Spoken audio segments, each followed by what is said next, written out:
But first to Preston for today's VFA match between Preston and Dandenong. Will this be the match Rino Pretto notches up his 1,000th goal? With that thought, it's good afternoon to Peter G. Thank you, Karen. Good afternoon, everyone. Welcome to Cramer St, Preston, for this round 4 VFA fixture. And certainly early on in the match, Rino Pretto's 1,000th is going to be what everybody's thinking about. He's on 998 goals from 204 VFA games when he does kick those two. And let's hope he does today. He will join Fred Cook as the only two players to have kicked 1,000 goals in VFA football. What an achievement. We'll hear from Rino very shortly. But look at these two teams on the VFA ladder after 3 rounds, and you see they're separated by percentage only. They're out of the 5 on percentage only. They've won 2, lost 1. Dandenong's percentage worse than that of Preston's, mainly due to the fact that they got beaten by more by Sandringham. In fact, it was a 29-goal thrashing in round 1, so things have picked up since then for the Dandenong Redlegs. Preston were beaten by Sandringham by 100 points last week. The lineup for Preston today: Smith is out of the team, which appeared in the press, and Johns comes in on the half-forward flank. Peter Parker comes in for his first VFA game. He's on the interchange bench. Well, Peter Weightman is back after a 5-year absence at the Preston Football Club as their coach for season 1994. I asked him what he'd found on his return. Well, the first thing I had to do was change the culture of the training. Things had slipped in that area remarkably from when I left, and so I had to improve the culture of the training, make the players understand what was required to play at this level. Last week you got a bit of a hiding, but Dandenong got a hiding from Sandringham too. Do you see yourselves as being pretty evenly matched teams? Well, I think so. I mean, Sandringham beat us by 100 points and they beat Dandenong by 170, but still it's on the day, and you know, we've got a few out today, half a dozen players that would normally play in the side, which has given some of our younger players an opportunity, and we're hoping for those players to come up to the mark. I think it'll be a great game today. I really do. I think the sides are pretty evenly matched. That's the feeling right around this ground, that we are in for a good one. Eslick is out of the Dandenong side, and in comes their captain Millane, but he looked a bit proppy seeing him come into the ground earlier. Let's hope Sean's okay from the Redlegs' point of view. Michael Bartzis at fullback and Danny Scott on the interchange bench, first gamers today for Dandenong. Well, Brad Gotch is the coach of the Dandenong Redlegs, but today we had to speak to the man of the moment, Rino Pretto. How's he feeling about becoming only the second 1,000 goal kicker in association history? A little bit nervous at this stage. A bit of a quiet week in the build-up, but the boys have been putting a bit of pressure on me during the week and saying, come on, it's going to be this week, so there's a bit of pressure there to kick it today, but just wait and see how the boys play at the ground, and if they play well enough, they'll get a dent to me and things will work out for me, I hope. And today, against Preston, seemed to be pretty even on paper. Why are you going to win it? I think we've the guys have got a bit of confidence over the last 2 weeks, and we're on a high especially from our first encounter with Sandringham. The last 2 weeks have turned it around for us, and the boys have got plenty of confidence. We're playing well, we're training well, so I think we're going to have a great day out there today. Rino Pretto, and with me in commentary, of course, Phil Cleary and Sam Kekovich. But Phil, we might throw the floor open to Sam. We know that Connie Pretto will be watching, and Sam, tell us about Rino's great career. Well, look, I sat down with his lovely wife Connie last night, and we tried to piece his career in chronological order, and what a magnificent career it has, spanning some 12 seasons with a number of clubs: Camberwell, with your club, Phil, Coburg, Oakley, of course, where he was a leading goalkeeper for a number of seasons, and of course now at Dandenong. Been a fantastic player, and I guess I incurred the wrath of the Pretto family for berating him in one particular state game when he didn't have such a great day, but he's been a tremendous stalwart of the VFA and a wonderful career, and capped off by 1,000 goals. I think it'll be sensational. I think it'll act as the inspiration for the side to actually win today, Phil. Yes, been a great player. Tight game here. The Bull Ants are very hard to toss at Cramer St, and Peter Weightman always gets the best out of his players. I think they'll just sneak home. Okay, so evenly split here between our experts. Good afternoon, Ross Booth. Good afternoon, yes, and Sean Millane has won the toss for the Redlegs. They're kicking with the aid of a slight breeze, and Rino Pretto against the Preston captain Craig Huckett. Rino's in a forward pocket with Doug Barwick lining up at full forward. So this is going to be a very interesting encounter. First quarter, Cramer St, Preston, umpires Dean Goodridge and John Adams. And it's Preston going from left to right. And the bounce certainly favoured Travis Walker, but a tackle immediately means that the ruckman will have to do it all over again. So a number of new faces to introduce to our VFA Saturday afternoon audience in both sides. Travis Walker we've seen before, but both teams going through a period of rebuilding. There's Walker getting the ball in. Atkinson couldn't take it away with him. Somehow Preston get into attack. There's Atkinson putting his body in. So it's Darren Hall for the Dandenong Redlegs up towards Pretto. Hucker getting body to body with him there, and a throw in 20 metres around from the Redlegs goal. There he is, Rino Pretto, played with 4 VFA clubs in a 205 game career now. How long will it take him to get those 2 goals? Preston trying to get the ball out of defence, and that's Burrows shooting the handball over. Bullants moving up the grandstand wing, just a little bit slow. Saliba's tackle was a good one. There is Darren Hall, been one of their best all year so far since he's been at the club, really. Has to be one of the most consistent players in the competition. Scott Morrison pumps it forward to Pretto. Got rid of Hucker, but there's Millane getting the first score, and it's a behind. Yes, Phil, Paddy, you're dead right on Darren Hall, been a wonderful player for a long period of time. I'll say he is the most consistent player in the VFA, if not the history of the competition. I mean, he's won 2 field medals, and up into first division, he's not dropped back at all. And finds and really is a very, very potent centre line with Lacko there as well, and Charles. Flyer for the Redlegs was was Gary Milligan, but finally it's Preston getting the ball into attack. This is Paul King. Plenty of Redlegs back here, and that's Miller unable to pick it up, being pressured there by Dean Burnell. In the reserves, no trouble there for the Bullants over the Redlegs, so first blood to the home team. Yes, and Brad Gotch played in the Dandenong reserves, been injured, but will be back playing coach eventually for the Redlegs. Now Atkinson, who hasn't played since 1991. Back from Mary Warren, up to Travis Walker on centre wing for the Bullants. Centering kick. Milligan in front, the spoil by Espenschied. Johns goes down for Preston. Manovrana was tackled and might have been penalised. The kick's going towards Espenschied. No. Heath Mead. Holding the ball it was, Ross. Right, with the helmet. Out wide to Jack Marshall. Look at that. Moustache. Short kick. Do you like that moustache, Ross? Oh, it's very good, isn't it? Walker. Join up with his chest hairs shortly, that moustache, getting that long. Marshall might have done his hamstring too in midfield. Oh, I think he has, Sam. Nice evasive skills from Simon Taylor. He'll have to kick it. Well, they're trying to run the ball. Back with King. Good long lead.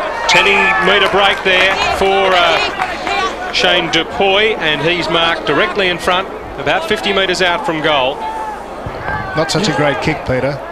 It's been his worry. Well, he's put plenty of power into it and drilled it through the middle. It's an awkward style, but he followed through beautifully, and that's the first major on the ball, on the board to the Redlegs, and they showed a desire to spread the ball around, sort of Springvale style, and then get into the clear and shoot for the full forward. Roscoe, if his kicking's a problem, I'm looking forward to looking at the rest of his various facets of his game, because he may be a sensation, this guy. He was only 50 metres out on that occasion, Sam, when he put that one through. Well, he who laughs loudest, but he's very good in the Paris.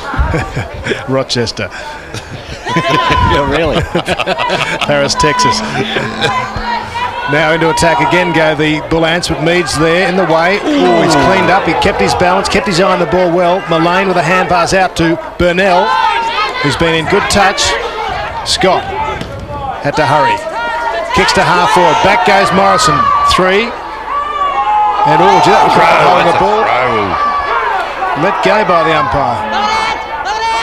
Can't get it out for Preston. Well, there's 2 glaring. Hudson, there's Marshall. Sam with obviously in a lot of trouble. Well, I spotted at midfield when he kicked the ball. Ross, the commentary, you mightn't have picked up in commentary, but he was clutching his hamstring, and I suspect he may have tore it quite badly. Very unusual to do it with just kicking the ball like that, Sam, under no real pressure.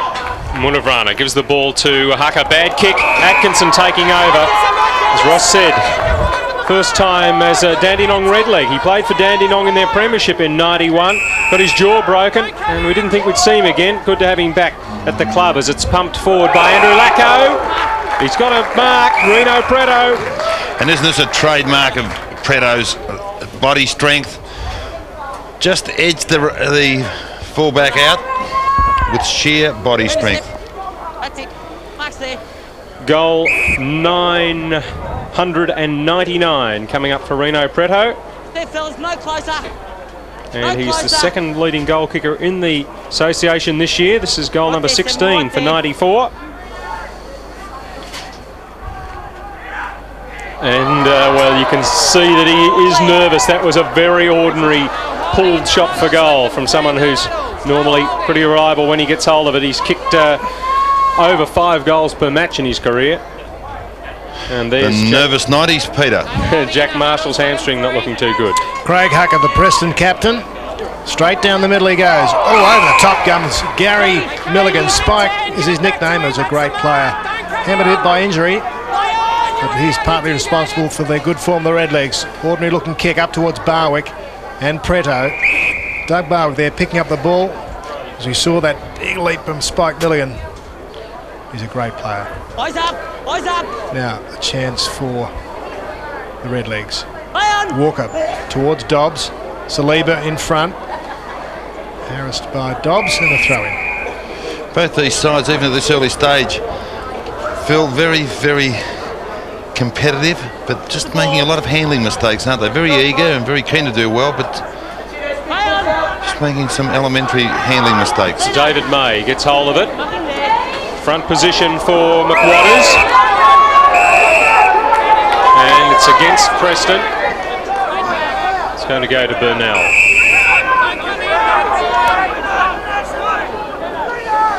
Dean Burnell.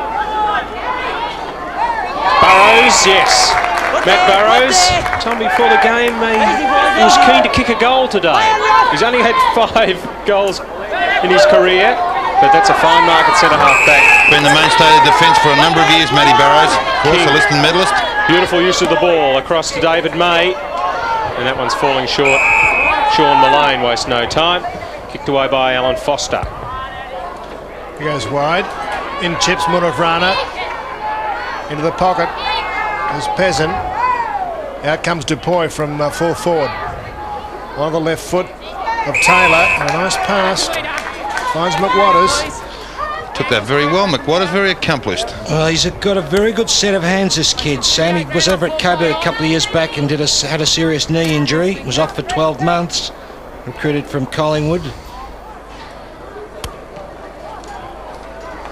Well, I wasn't going to nominate whether he was a good or bad kick. He slotted it straight through, Sam.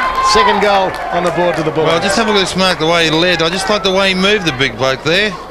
Well, I was very impressed with him when we had him at Coburg. Sam, it was a real blow when he went down with an injury, the knee, but very, very good overhead and can leap from behind the pack as well. I was a bit, wasn't sure about his kicking at the time, but he's worked on that. I think Preston, with the likes of Dupuy and McWatters, are able to change their pattern of football now. They've been always, chipping the ball around in that short game, which has been fraught with danger. But now with a couple of targets up forward, I think they've been able to lengthen their game a little bit. Mead putting his head in, then holds that head guard. He'd be glad he had it on there. He's already been hit heavily once or twice. Getting up with May, number 4. So Dandenong into attack. Held it, he didn't have it. Simon Taylor's free. Well, they're getting in for the ball first at Preston. Taylor from East Fremantle, but prior to that from Preston. Good pass to McWatters. Yeah. Cribbing over the mark. 50 metres. Kanarakis. Could be costly. Umpire Goodridge brings back John Kanarakis. Well, if his first kick was an indication, this should absolutely be just a mere formality for him from about 40. Roscoe? Yes, he's just kicking into a little sou'easter. So he's kicking straight into the breeze. It's not quite Spinnaker weather, though.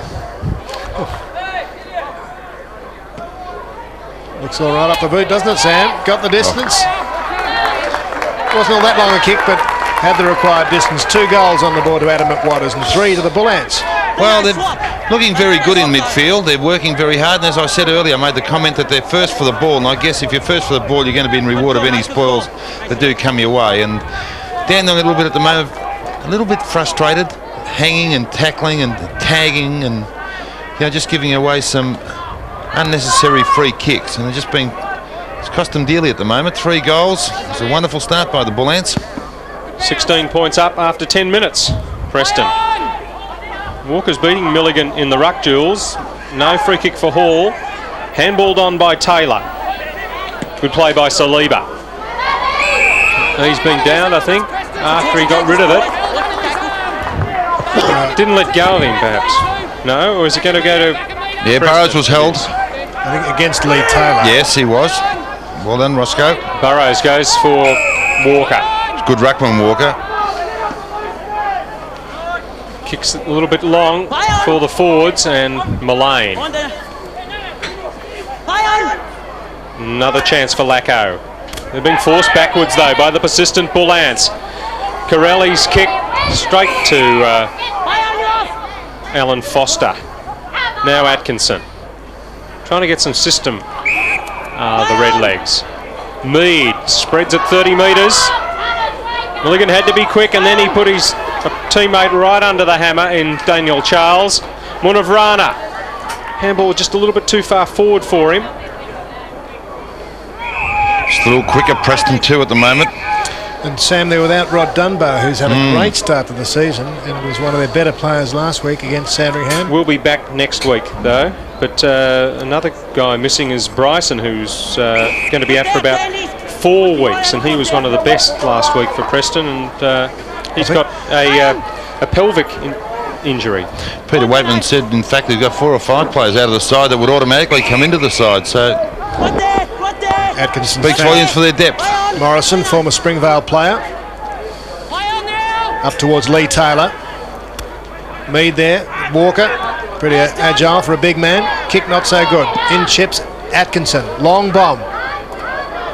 Spawning at the back was Dobbs. Well, roving well was Carelli. Lacko, although his non-preferred foot is right foot, and too deep into the pocket for either Barwick or Pretto. Well, that was a ridiculous option, that. I know they do tend to look for Pretto. He's the focal point up there, but there was just no percentages in that particular option. Would have been better off centering it and bombing it long into the square.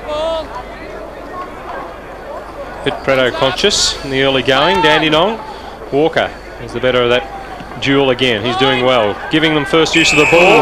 Atkinson holds his ground and another whack to the face. Very good player, Atkinson. Very skillful. Yes, it was a real Classy shame. Yep. When he wasn't able to celebrate with his teammates after that grand final win as Foster. Who's this against?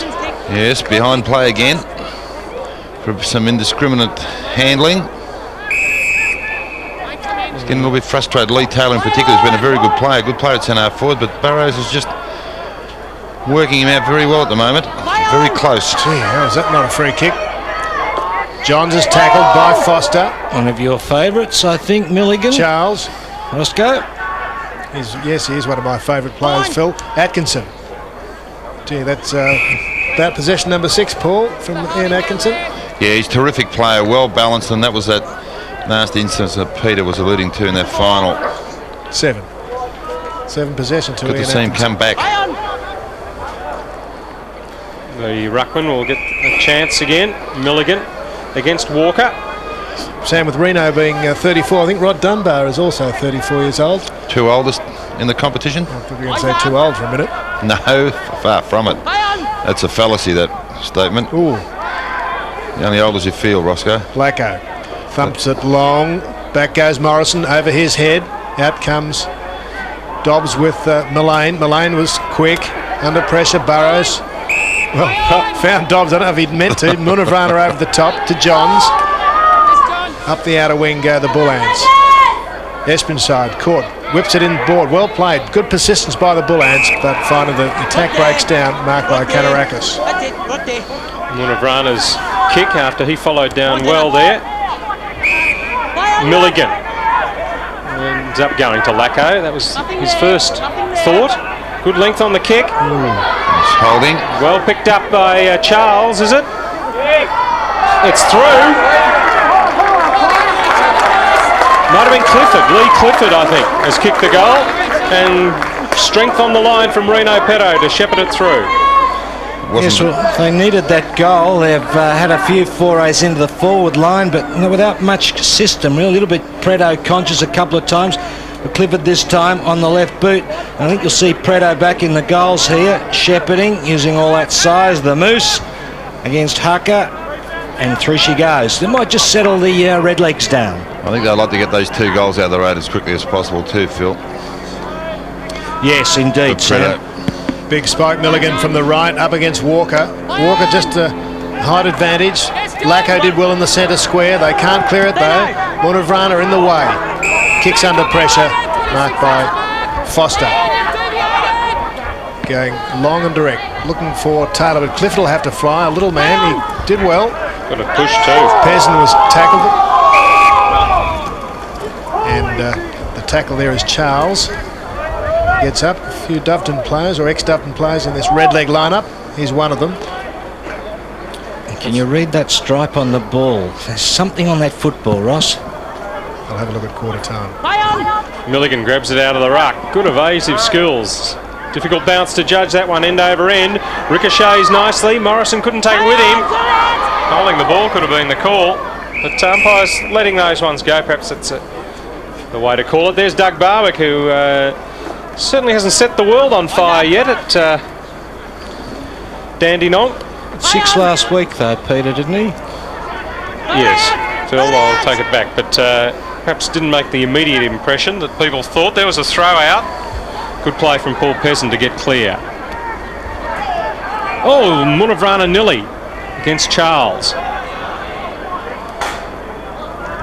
Not a lot of talk there. Oh, that will be a free kick. Yeah, Sean Millane. Paul Peasant very silly there. Millane square and kick, a good one to Heath Mead. Been very prominent, Heath Mead. He's a good kid, Sam. Like to see him do well. He likes his football. Didn't really have the best of it over the last couple of years. Struggled to get a regular spot. See if he makes the distance here. So, not only that, the accuracy's great. Heath Mead, very popular figure at the Redlegs Club. Lack of discipline there by Preston, allowing that one in, but Heath Mead and the lead-up work by Sean Millane. And Sean Millane's been very, very good for Dandenong since playing on that half-back line. In fact, their half-back line of Burnell, Millane and Marshall, we know Marshall's left the ground, but it has been really a springboard of their attack, setting up many attacking forays. And on that occasion, Heath Mead found a bit of latitude. And do you reckon that was who Millane was aiming for? No, I think he was the second option actually, Phil, Peter, but I'm sure that Dandenong will accept it, and Millane more importantly. Lacko out of the centre square.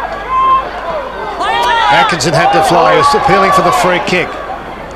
Good effort by Darren Hall with the blonde hair now up to Barwick. Now should get the distance, Sam. Back he goes. No, he's going to wait. What if you look for Pretto? And here's a prodigious kick of the ball. No closer, 26. No closer. Doug Barwick. Just offline. Yes, he kicked 5 goals indeed last week in the Redlegs' good win over Williamstown. He's growing every week. But he's a tremendous foil up there for Pretto. Gives him another very, very strong option. Very potent forward line. They're all firing. Growing any more in the upper body, Ross, so they won't find a jumper to fit him. Use of the body from Taylor was good. Plenty of Redlegs around the ball. Really clean bowled was Fabian Carelli. Now King had a lot of the ball on the half-back line. Nice kick to Peasant. That was a beautiful delivery. That wasn't so beautiful. Yeah, he's trying to get position there, McWatters, and push the player out. Lacko's got the chance for the Redlegs. Not now. That's Saliba skating on the centre wicket. No doubting the commitment of both sets of players. Walker, that's putting his teammate under pressure. Now it's Dandenong that are there in numbers. Morrison chipping the ball for the running Hall. Difficult shot. Great effort. Pretto. And he does the 50 metres. 3-step there. He was caught by both ankles. Hucker determined not to let him play on. But goal 999 is a formality. Good to get that one under the belt, says Rino Pretto, but nice football from the Redlegs. Yes, they're starting to get it together now. They were just fraying a little bit. Preston are a bit tricky out here, and they move the ball around. Someone's going to unsettle you. But here, Hall, we know, really does win so much of the football. And you couldn't ask for the ball to be better placed than that, Sammy, could you? No. Right in the middle of the goal square. But Phil, they really compound their own problems, don't they, Preston, with their short game. They just make so many mistakes, elementary handling mistakes with just too many easy turnovers. And there's the Brains Trust there. Roscoe, you want to go through them? Yeah, Wow Jones directing traffic there with Brad Gotch. And Mick Hawking. Darren Hall. Caught. Getting a free kick. Must have got one high, unless I missed it. Umpire Goodridge has awarded that kick to Darren Hall. Goes short. Milligan. He's going to thump it long towards Big Rino. He's at the Barwick's there. Rino Pretto led under the ball. A 4-point lead now to the Redlegs. They've got the advantage of a little breeze. You can see the trees, and there's an interested spectator, the Springvale coach, Bernie Shee. Doesn't miss too much football. And there's Walker taking the good mark in front of Taylor. He's been a very good player in the opening quarter for Preston. And too slow. Taylor couldn't quite lay the tackle. Burrows looks brilliant when it works. Good mark taken by McWatters, and he's proving a handful for Canarakis. So we see Peter Weightman and Rod Dunbar. And there's a mark, if not a free kick as well, to Milligan. Big Spike has a few words to say. 50 metres goes his way. Yeah, he's got himself back in there to plug up that hole in the corridor, Big Milligan. Finding it very difficult, the Preston forwards, to find some space to lead into. I wouldn't take Spike on in the Dandenong market, Sam. Oh, I could think of a better alternative or two. Oh, Morrison showed courage going back into that pack. Is he all right? Charles in front, kicked off the ground by Munavrana, definitely having the better of that duel. Mead with pace. Espenschied, the big fellow, did well. Peasant whips out the hand pass. Munavrana centres it. Where's Dupuy? There he is. Nice grab. Well tackled. Got away though. Darren Hall. Johns. And now David May. Can he get onto his left foot? He can, but he had to kick under pressure. And marked right on the line by Burnell. Sean Millane. Kicking to the man who is in the hands of the trainers, Darren Hall. He dropped the water bottle but didn't drop the mark. Hall's kick to Milligan. Take two, same move. Clifford. Barwick gives away a free kick. Very slow to move there, Barwick. Caught behind the defender and tried to wrestle his way clear, but Paul Morris wouldn't be moved. He finds Munavrana. Been very King's good, free Munavrana. on the wing. They've got the loose man again. It's opening up for him. He goes towards Miller, who takes the mark easily. Open forward line. Dupuy makes the lead. He's got great pace. He's run about 30 metres out there. Then lays the tackle, holding the ball.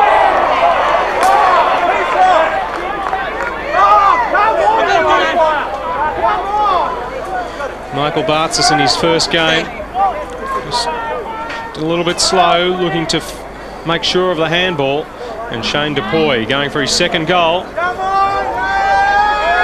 Just to put Preston in front. Mark to Preston.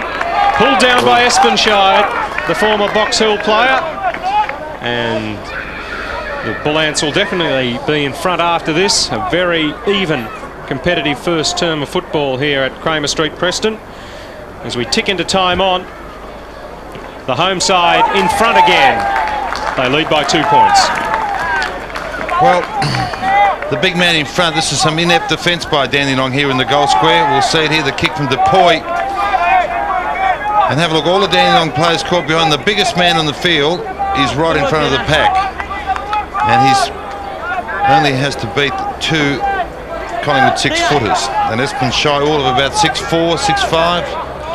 He's 190. He's 195 centimetres, 103 kilograms. Yes, but you need a big run and a leap and punch arms and ball. Yes, there's not much of him, but when he gets his hands on that ball, he's quite a strong mark and feeds it out well. An active centre-half forward. Now, the bounce favours Milligan. Lacko, who waits behind the ruckman. Quick clearance from the centre.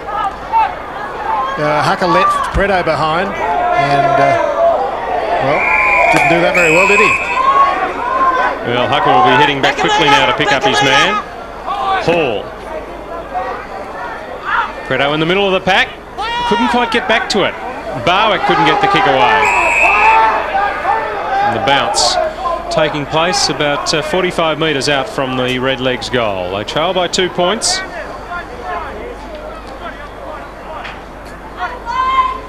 Very deliberate. Umpire Adams bouncing it. And he might like to have another go at that. Lacko's kick. Pretto try and tap it down. Hucker got into his back. Morrison couldn't take it with him. Taken away by Munavrana.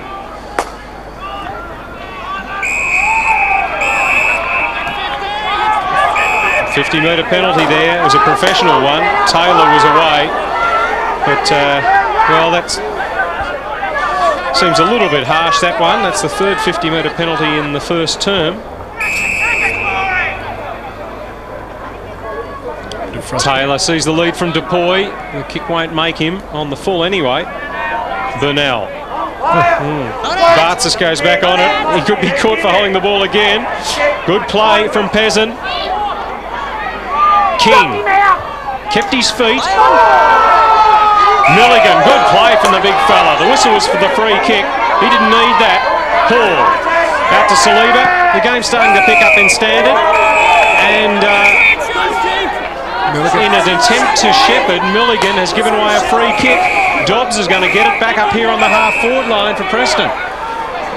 Yes, well, he's a fairly robust sort of player, Gary Milligan, isn't he, Roscoe, at times? No, none of us saw it. It was pretty way... Well, I saw it from here. Did you? What happened? It was a blatant free kick coming across. It was a very crude attempt to shepherd, as Peter rightfully mentioned, but somehow the execution fell very much short of the legalities that the code commits us to. If you can read something into that, Philip. In other words, it was a free kick. I got the gist of that, Sam. You've just about buried the big bloke. Well, I think he should be at the tribunal the way you're talking. Well, I thought you did a bit of job of protecting him. May with a kick to Dupuy. John's waiting for it. Atkinson first there to Clifford. Hudson 44 running pass. Off comes Dobbs after that, receiving that free kick or that blow. Peasant, not a great kick. Well, he goes short. He's looking for Dupuy. McWatters there. Atkinson got up to spoil. Foster. The ball knocked from his hands.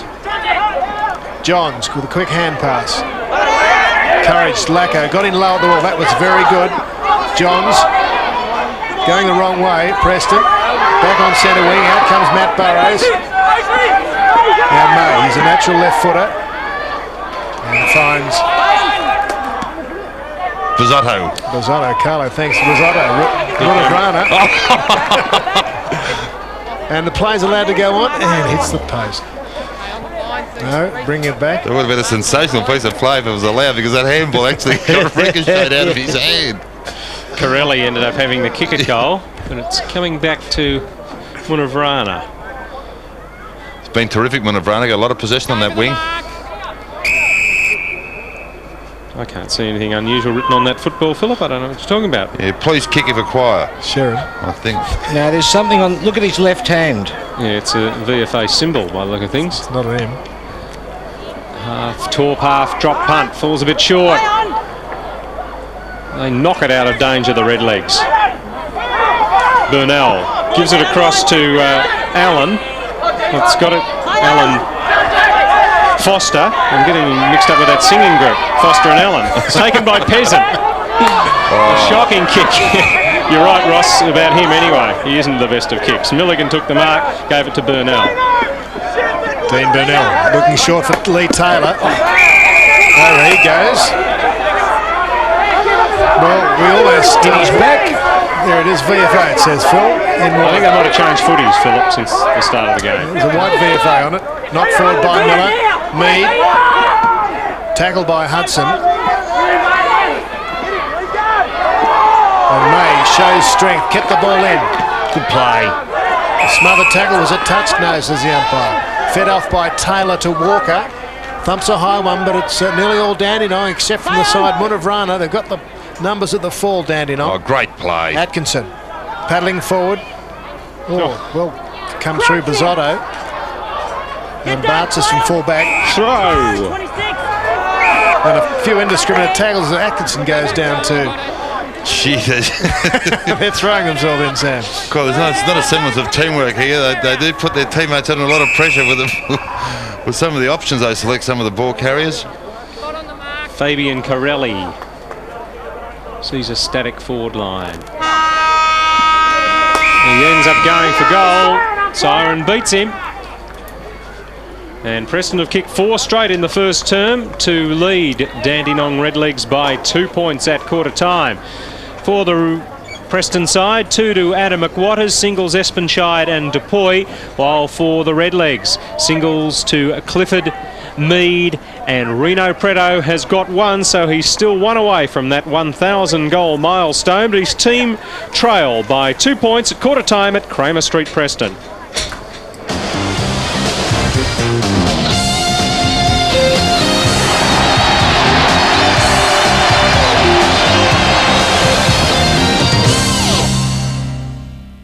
Thanks, Karen, and we're listening to Brad Gotch, the coach of the Dandenong Redlegs. A little bit soft, but then you got back into it, right? You got back into it. Come on, let's lift. When that ball's in here, you've got to spawn strongly, don't you? You've got to use your body and commit yourself. You don't give a stuff about who's there. You go back into it and put your body in, right? Dino, quite a first ball that you've been doing, but you know it'll come. You're doing the job on your man, which is good. Now you're giving us plenty in the middle, which is great. That quick kick out, we've got to get more advantage out of that quick kick out. So maybe you half forward, they've got to be realising where you've got to go. Right, big quarter from me. Can we do it? So very quiet and purposeful is the Dandenong Redlegs coach. His team down by just Connie. 2 points at quarter time. Connie Pretto has just stuck her head in. Yes, we've exchanged pleasantries. And she's following Reno around. She's gone down to the bottom goal this quarter to get him that 1,000. And I strongly suspect, Peter, she'll be the first to jump the fence. And she's very athletic, Connie, as we tune to some of the highlights of that first quarter. And there were quite a few. Philip? Yes, I was just going to say Reno doesn't lead unless Connie gives him the yell, you know, from behind the goals. You saying that Connie rules the roost there? Well, yes, I am actually. Oh, well, he really should have his 1,000 up. He missed a sitter before he got a goal in that term. There's Milligan, who's was really behind Travis Walker in the ruck duels the first half of the quarter, but then picked things up a bit. It's been a scrappy sort of gum. I don't know whether I'm being too critical, and it's a bit hard to kind of... We're not in the best vantage point here, so we're missing some of it, I suspect, but both sides sort of testing each other out, and you wouldn't think there'd be a great deal of difference in the stats, and there is not. A kick, the difference, marks pretty much the same, handballs, and that really tells the story, I suppose. Statistics do not lie on this occasion. Ross Booth, I know you won't lie to us. No, well, you heard a quiet Brad Gotch. Peter Weightman much more vocal, even more so than his earlier days in VFA football and hanging around those AFL coaches. But his basic message was to run and not to be lazy, because he felt that Preston players let the Redlegs run far too loosely. Just the ball, Rux. Just the ball. Second quarter, VFA round 4. On ABC Sport, it's Preston against Dandenong. With Preston going to the left of screen in this quarter. Morrison couldn't get clear. Had enough time, says the umpire, so that's holding the ball. Free kick for Simon Taylor. Oh, 2 players run into one another. Which way will the free kick go? It's going Preston's way. Well, that seemed 50-50 to me. Adam McWatters. It was against Milligan again. I think he's in the umpire's bad books. Back he goes to the goal line.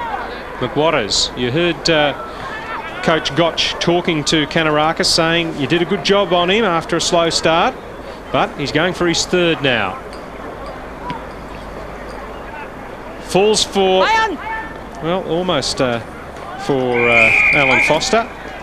Throw in Preston forward pocket. Keep your words to yourself, Ken. Words to yourself. And the umpire still talking to number 10, Gary Milligan. He's beaten there by Espenschied, but Hall sharks the free kick. Away goes Darren Hall. Great kick. Charles. Charles over the top, looking for Millane. Waited for it.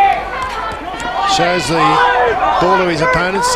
That's a trait of his. Hall back to Charles, chipping it to the centre square to Lacko. He's a nice kick usually to Atkinson, and 50 metres. Should be against Hudson, I think it is. Yeah, stupid play. That was really silly football. I tell you, Peter Weightman is a bit of a purist when it comes to these aspects of the game. He will be very, very angry with that. Yes, Troy Hudson actually was with the Murray Bushrangers last year. Well, he tackled a bit like a bushranger on that occasion, Roscoe, so they taught him a lot. Atkinson. Into a breeze, 30 metres from goal. Nice looking kick from Ian Atkinson. And Dandenong back in front by 4 points. Well, he's had a good game, Atkinson, to date. It's been mentioned before that he was injured in that grand final back in '91. We'll see the ball here. Now, this just work out what exactly does Hudson think can be the result of that. Until the umpire calls play on, the player has sanctuary, doesn't he, Sam? Correct, Phil. Couldn't have summed it up better myself. And that was stood there. Yes. It was the fact he actually tackled him. Pulled into the ground. Because Atkinson was taking a step or two, but certainly hadn't played on. Walker had to wait an eternity under that. Tapped it nearly straight to Milligan. Morrison will get a free. Yes. Playing in front. You must be in front in that. Well, you must be in front everywhere, but in particular. Barwick's the target. Straight in and out. Preston have 5 players around the ball here. And they've given it away, almost. Kick nearly went straight to Charles. Peter Weightman was critical of Craig Hucker not kicking well when running out to meet the ball, and that wasn't so good either. Ross Johns there, 33. As we have the Rovers' view. Walker, Milligan trying to use the body. Lacko seems to read the ball so well from bounces and throw-ins. Millane out to Scott. What there? Danny Scott from outside 50. There's Pretto. There it is! Number 1,000 to Rino Pretto. He kicked it right on the line too. Receiving the congratulations from his teammates.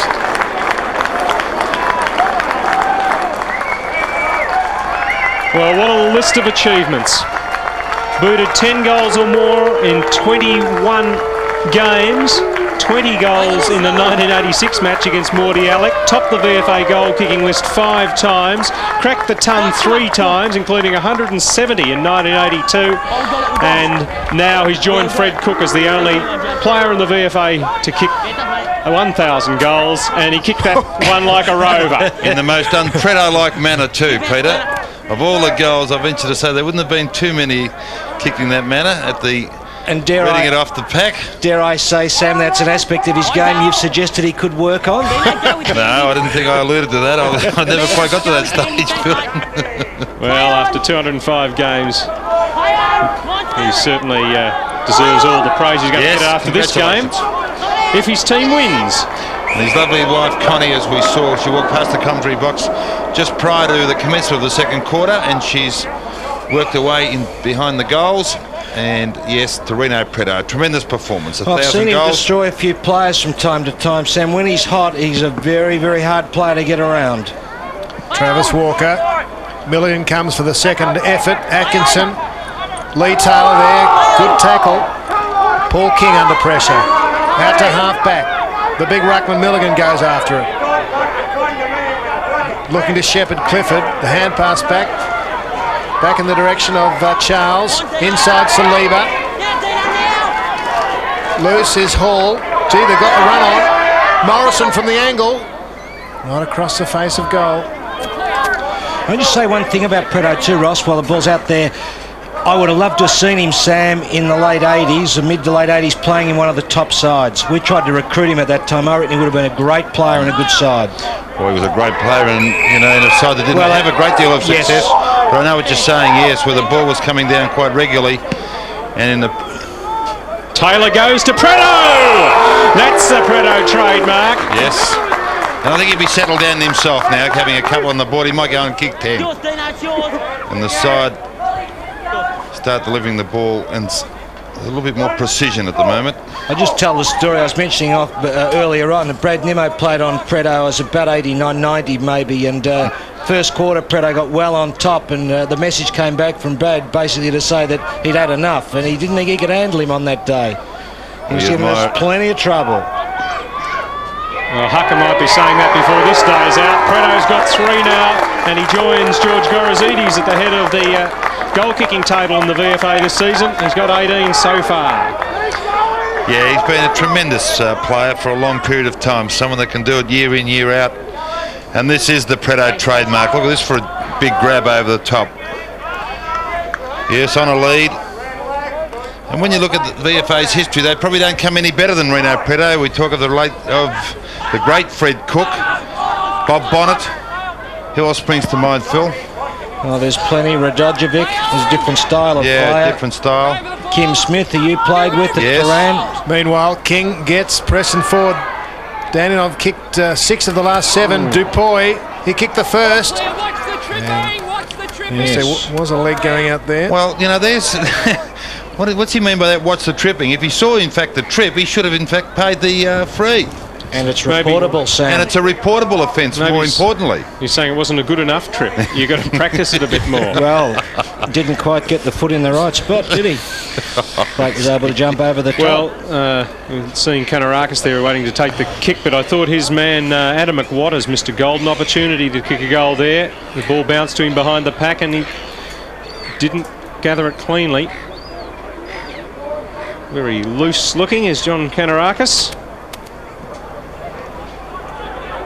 Low kick is intercepted. Good mark from Munavrana. Good player, this kid.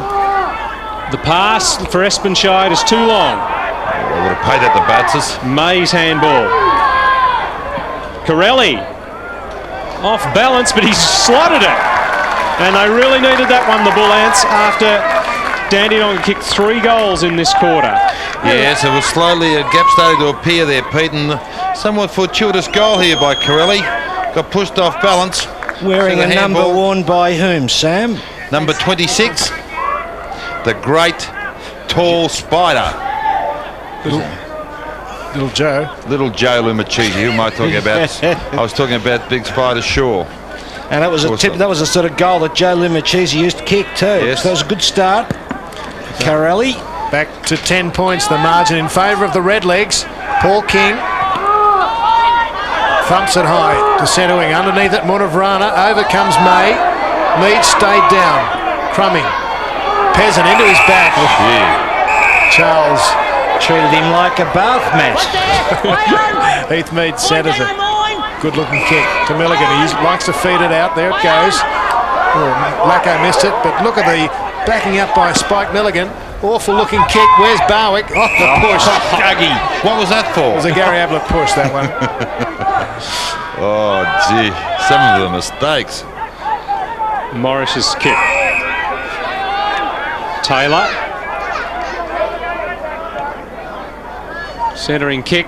Saliba got a little bit of a push, but well taken by Carelli. There's Peasant off the ground for giving away that free kick, and the pass from Peasant is found to Dupuy. You're right, Peter. When it comes off, it does look very, very good. 2 or 3 possessions. Quick pass, inboard, up the corridor, and now the full forward shooting for goal. From about 48 metres. Poster. 1-2 for Shane Dupuy today. I like the looks of this guy too, Phil. Got a bit of ability, very quick for a big man. Yeah, a bit of speed on the lead. Good handling skills. Not that tall. It's 183, Sam. Just over 6 foot. Yeah, over 6 foot, yeah. Atkinson. It's reasonably tall, Ross, 6 foot. Just there. Yeah, I'm just under and shrinking. Yeah, well. Saliba waits down. Has to fly and a push against by Espenschied on Foster. Body loose back.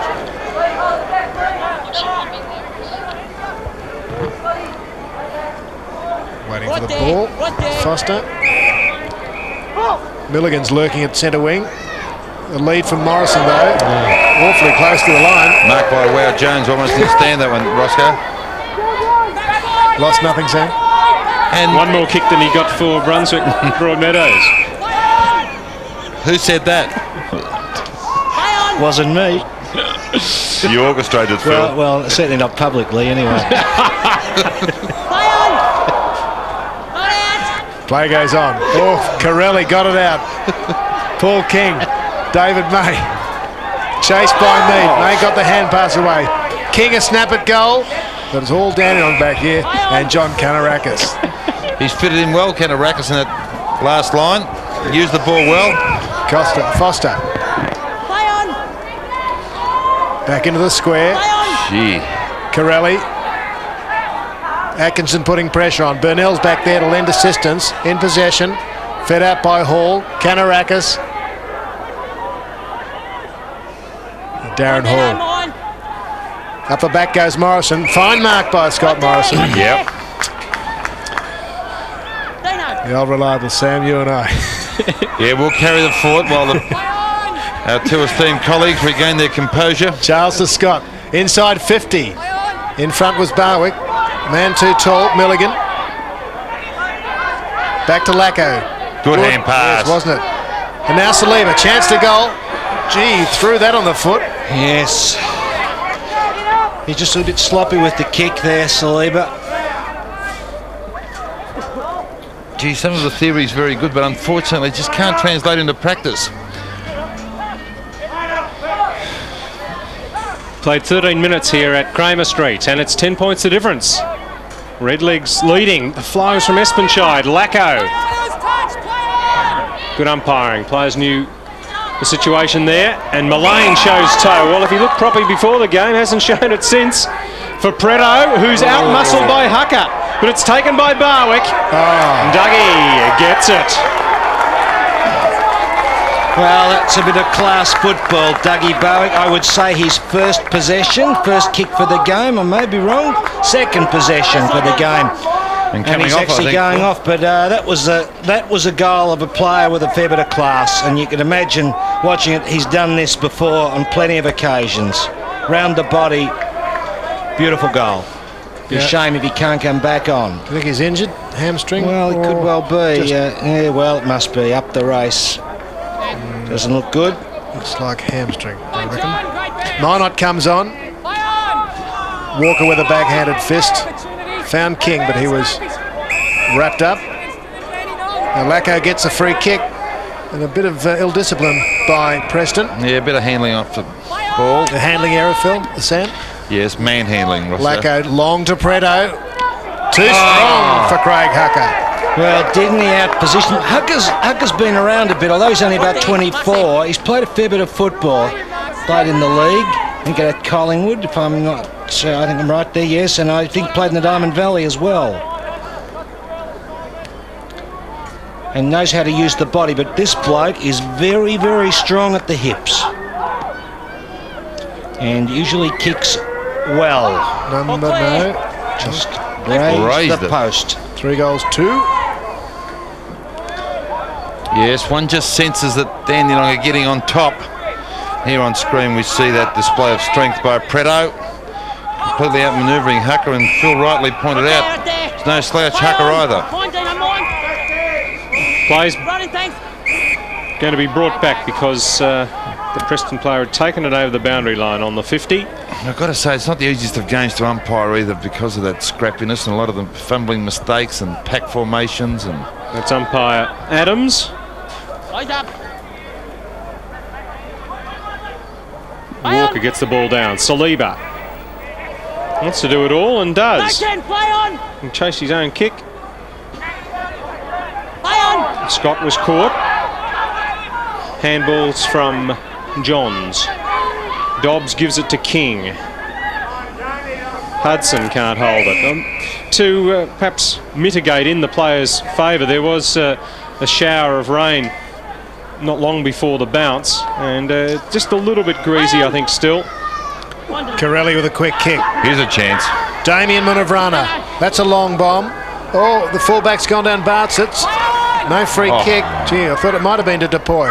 The snap by Miller, just wide, but good effort by the lanky forward, the youngster. Yes, well, I would have thought that Milligan went for Dupuy there and not at the ball. It wasn't malicious or anything, but I would have thought it was a free kick, but wasn't paid. Clifford. It's a nice kick. He's the man that something's always happening around, Gary Milligan. It's a nice pass. Taylor up on centre wing. Very open forward line for Pretto. Stop-start lead has been made. It almost falls into his lap. Free kick for Preston's Carelli. Held when he didn't have it by Paul Minot. Good strength from Taylor. Kick though straight to Millane. Been very good, Millane, across half-back. Reading the play very well. Running onto the ball. Yes, you could see Millane's right knee heavily strapped. That was the injury that's kept him out until today.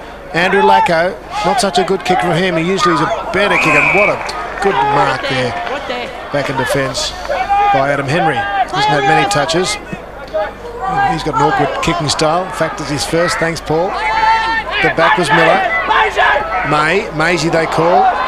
Gave it away. Foster.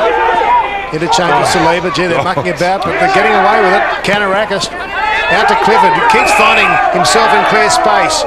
Centres it. Rino Pretto at the back. In comes Johns. Couldn't quite hold it. Oh, Atkinson throws himself in. Dobbs heads for the boundary line, but Clifford's there. Back to Foster. Chooses not to slam at goal, but into the square. Oh, no free kick. Scott kicks the goal. I know Scott kicked the goal, but Pretto did very well too, using his strength and getting the ball to ground. Yes, he was a bit stiff, Sam, wasn't he? Almost about to receive a free kick.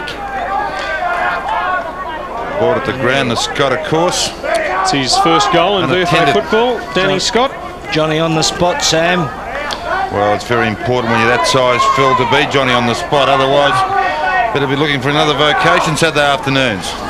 5 goals to 2 in this quarter, kicked by the Redlegs in 18 minutes of footy. Danny on the Scott. Eyes up, boys, eyes up. There he is, waiting with Ross Johns for this bounce. Walker wins the tap again, but rode by Saliba. He did that. It's looking just a little bit ominous for Preston here, Sam. Good battling by Scott there against the numbers, but finally Munavrana. He kicks it about 50 metres in the air. Flyer was Mead. Then he puts the tackle in. That's holding the man, surely. That's a good tackle from Foster. The big backside missed its target there. Well picked up by McWatters. Dupuy. From a standing start, Hudson's kick is not Peter Hudson-like. Different spelling, but that's Troy Hudson bringing up a behind. Watch the flag. Peter Weightman certainly got his worries at the moment. Wouldn't be at all happy with what's going on. Dean Burnell. Johnson Scott. Have to get the hand pass out quickly. No one seems to want to take position, or at least cannot. Oh, well. The tough on Taylor. He looks like he gives the umpire the eye. I don't know if he's in possession, but nevertheless, Taylor goes underneath it. No free kick. Munavrana. And up and under. Mead didn't have the height against Simon Taylor. Good user of the ball. Wasn't intended for Walker, but the big fellow got in the way. Nice grab. Can he goal? No, he feeds it off. Wasn't a good option. Loose ball. McWatters. Miller. Pace. Sets up Carelli. Gee, that's a good effort. That's a great effort. 2 great snaps, Sam. Yeah, virtually identical. Roscoe. Fabulous Fabian Carelli. Yes. We could do something with that, promoting the game. He sounds like a conjurer, doesn't he? Yeah. Fabian. Fabian Carelli. 2 identical goals. Swung off the ball again. We'll see it here. The ball is hand passed out. First of all, and here, Fabian Carelli swung off the ball by Kanarakis, but swung right into it. And rolls over the line for a badly needed Bull-Ant goal. Gets them to within 15 points, I think now is the difference. Scott. Rode by Taylor. Pretto against Hucker. That's a free kick against the full forward. It's good play by Hucker to hold his ground like that. It shows a lot of strength and a fair bit of maturity too. He's not panicking. Craig Hucker's kick, almost marked by Walker. Charles for the Redlegs. Plenty of Bull-Ants here. Adrian Munavrana. It's a blind old hook around the corner.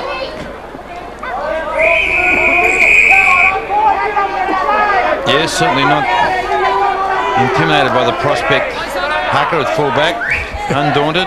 Well, Jones calling the runner with his with a whistle. Might get him a job on A Dog's Life, actually. It'd be good sheepdog trialling, getting that Kelpie or the Border Collie to come 4 back. minutes or 4 hours it takes. Go away back. Can the dog run away or come back? Yeah. Come here, Rover. A bit scary looking. Now, who's getting the free? Against Milligan, or no, he's winning a free. Doesn't win many, Gary Milligan. More against them too, I'd suggest. Darren Hall switches play for the Redlegs. They love to run the ball, and they've got this nucleus of players that chip it around beautifully. Like those two, Lacko to Darren Hall. Been a bit quiet this term, Hall, after a fine first quarter. Saliba. In from Morrison, Burnell. Back to Saliba. No Bull-Ant inside. Up to Pretto. Hucker in front. Scott roved it back well, but was wide with the snap. Notice Pretto on every occasion trying to use the body, Sam. He's sort of planted on the ground, but Hucker is holding out against him. Yes, it's quite an enthralling contest, that one. There's Hucker on the screen, number 7, Craig Hucker. And kick off. From Bandura originally. His team 16 points down. He's looking for Travis Walker. Milligan got pushed underneath the ball. Charles's handball towards Milligan. He's not going to get too many favours from the umpires. Gang tackle. No chance to get rid of it. Who's tackling who? Heath Mead does not let go. And up gets Ross Johns. That's Walker. He's not going to be able to contest this. And that's good talking between the Preston players. Burrows going up against his own man in Morrish. Free kick for Lacko, who's been one of Dandenong's best. Yeah, courageous too. Threw himself at the foot of the Preston player. Mead's clear. Good goal. Yeah, fine play, Heath Mead. And that seemed to be all caused by the injury to Travis Walker. All of a sudden, the Preston players didn't know who should be doing what, and there was loose men everywhere for the Redlegs. And finally, went up against each other. Barwick, is he allowed to come? Did he go in through the interchange, Philip? Yes. Yes. He did, yeah. But gee, Heath Mead, bit of toe here, and that's good. He knows he's got to go for home, and he does. And he sinks it. His second goal. One in the first quarter, one in the second. He didn't do a Marty Halfon. No. Yes, Barwick back on the field. The 20-minute mark, or in fact the 25-minute mark of the second term. 22 minutes, 22 points the difference. Simon Taylor regains his footing. Out towards Dupuy. Bartzis uses the body. Peasant. Not such a good kick, but that's all right. Into McWatters. I don't know if he He didn't seem to be looking there, did he, Ross? Seemed to be trying to centre it. Well, McWatters kicked a great angle goal from the other end in the same pocket. It's the left forward pocket. Perhaps this is a tighter angle. The breeze will favour him. Ooh. It looks all right. Gee, put him on an angle. That's his third goal. Third goal, yes, and it's been a live wire up forward. It's probably been the pick of the Preston forwards along with Dupuy, even though Dupuy hasn't kicked the goals. He's been very, very dangerous when, in fact, with the ball. But yes, here we see it. I think this was meant to be centred, but nonetheless, it wasn't a bad contingency out up his sleeve, this bloke. Finding McWatters in the pocket. He's improved his kicking, Philip, since he's left you, McWatters. I told you to play him up forward. You had him in the fence for 2 years. Bounces back to Milligan. Well roved Taylor. Loose man again, but not a good handball. Barwick taps it down to Hall. Great following on from Darren Hall. He reads the play just about better than anybody in the caper. And good pushing on too from Barwick, who looked out of the contest after the bad handball. Well, it was a very poor handball from Taylor, and if you're a forward, as Barwick is, and you rely on kicking a goal, you expect to get those.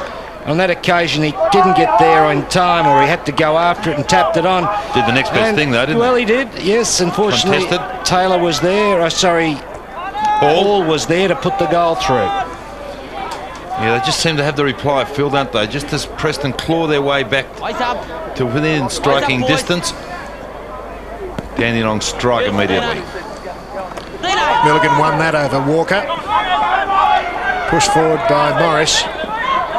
Lowered the ball as Bizzotto. Fighting like a terrier. Millane. Foster goes down with 3 bull ants there. If they can do a bit of shepherding. Burrows feeds it out. Henry. Awkward kicking style. Saliba. Andrew Saliba for the Redlegs. Got it to Canarakis, and then Bartzis was caught again, but wasn't a good handball to him. Saliba just got it away in time. Peasant can make them pay. Might bounce back towards the goals.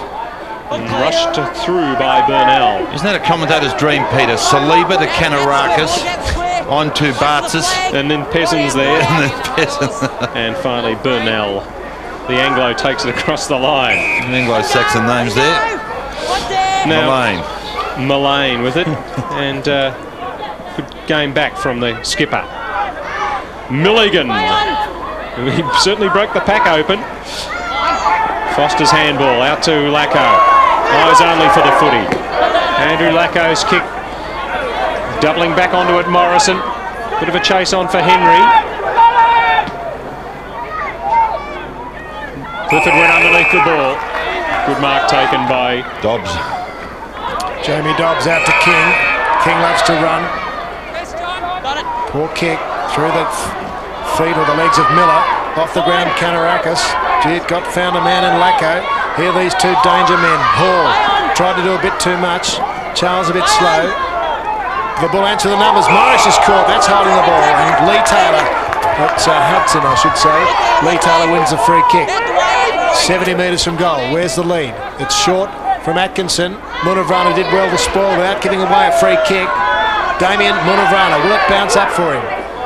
Cleverly kicks it along the line. Bit of class there from Damien Munavrana. Yeah, he's been a tireless worker too on his wing. He's certainly been one of the few winners that Preston have had. Tough as tungsten. Coming up to the 30-minute mark. Milligan's handball smothered by King, but it went to Lacko. Out to Burnell. Barwick trying to hold off the pack. Kicked by Henry. Good judgment, Munavrana. Yes. He let the 2 Dandenong red leg players fight over position while he took the mark.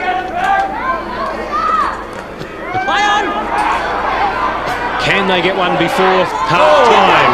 The Preston Bull Ants. Peasant got out of the tackle. Burrows happening. Free kick, is it for Burrows or holding the ball? Something for everyone here. It's against King, actually, for holding the ball. Dead set holding the ball there. Daniel in the lion's den, wasn't he, Roscoe? Andrew Lacko. Switches it into Millane. Not marked by Carelli. Over the ball is Atkinson. Is he in possession? The umpire runs in there with his radio mic. Umpire Goodridge. Wide for sound. Close to half-time. Of course, we've got a big match tonight. Night footy, the second one of the year, Springvale and Werribee. If you want to get into the bistro out there at Newcombe Road, you must book, been told. First there, Clifford. Left it behind. Dobbs, he's a little terrier too. Taylor, outside the grasp of Clifford and Morrison. To half forward. Dupuy comes out, but in the way. Saliba, well, he certainly throws his body around. They all have.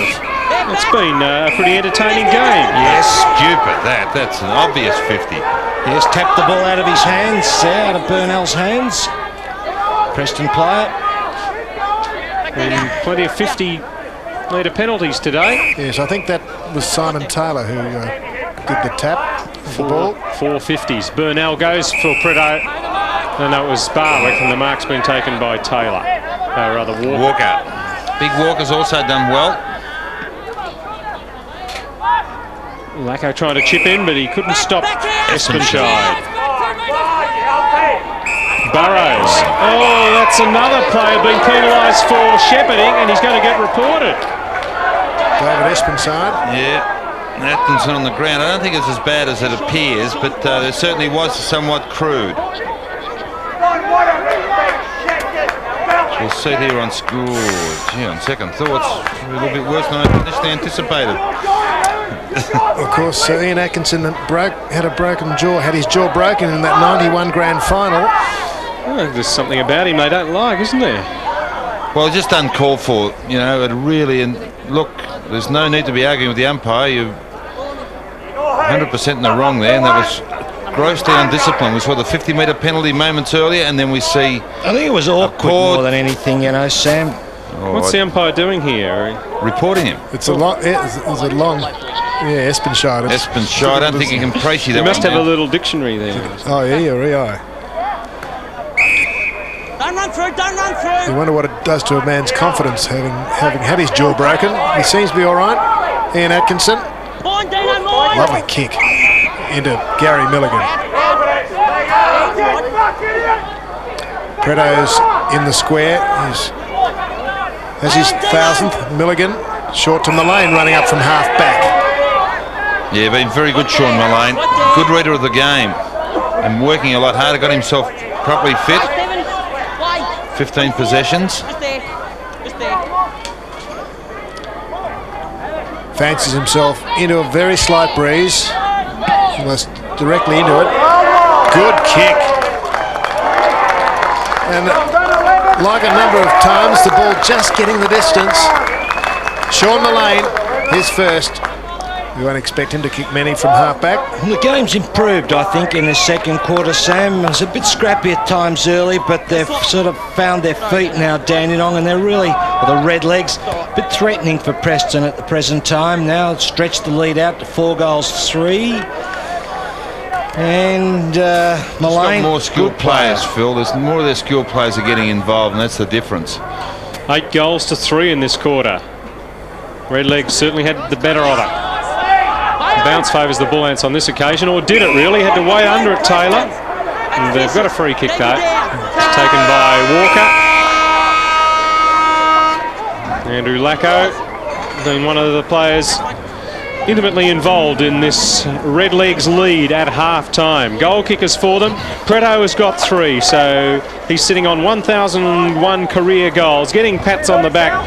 He's got that under his belt. Now he's hoping to help his team to victory here. They're well on the way at half-time. 2 goals to Heath, Mead, and a number of players involved in the goal kicking. Millane, Barwick, Atkinson, Hall, Clifford and Scott all have single goals up to half-time. While for Preston, McWatters has 3. Carelli kicked 2 in that term.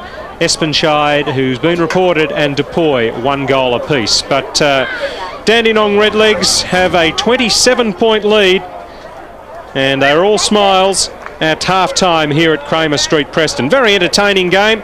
Can Preston hit back in the third quarter?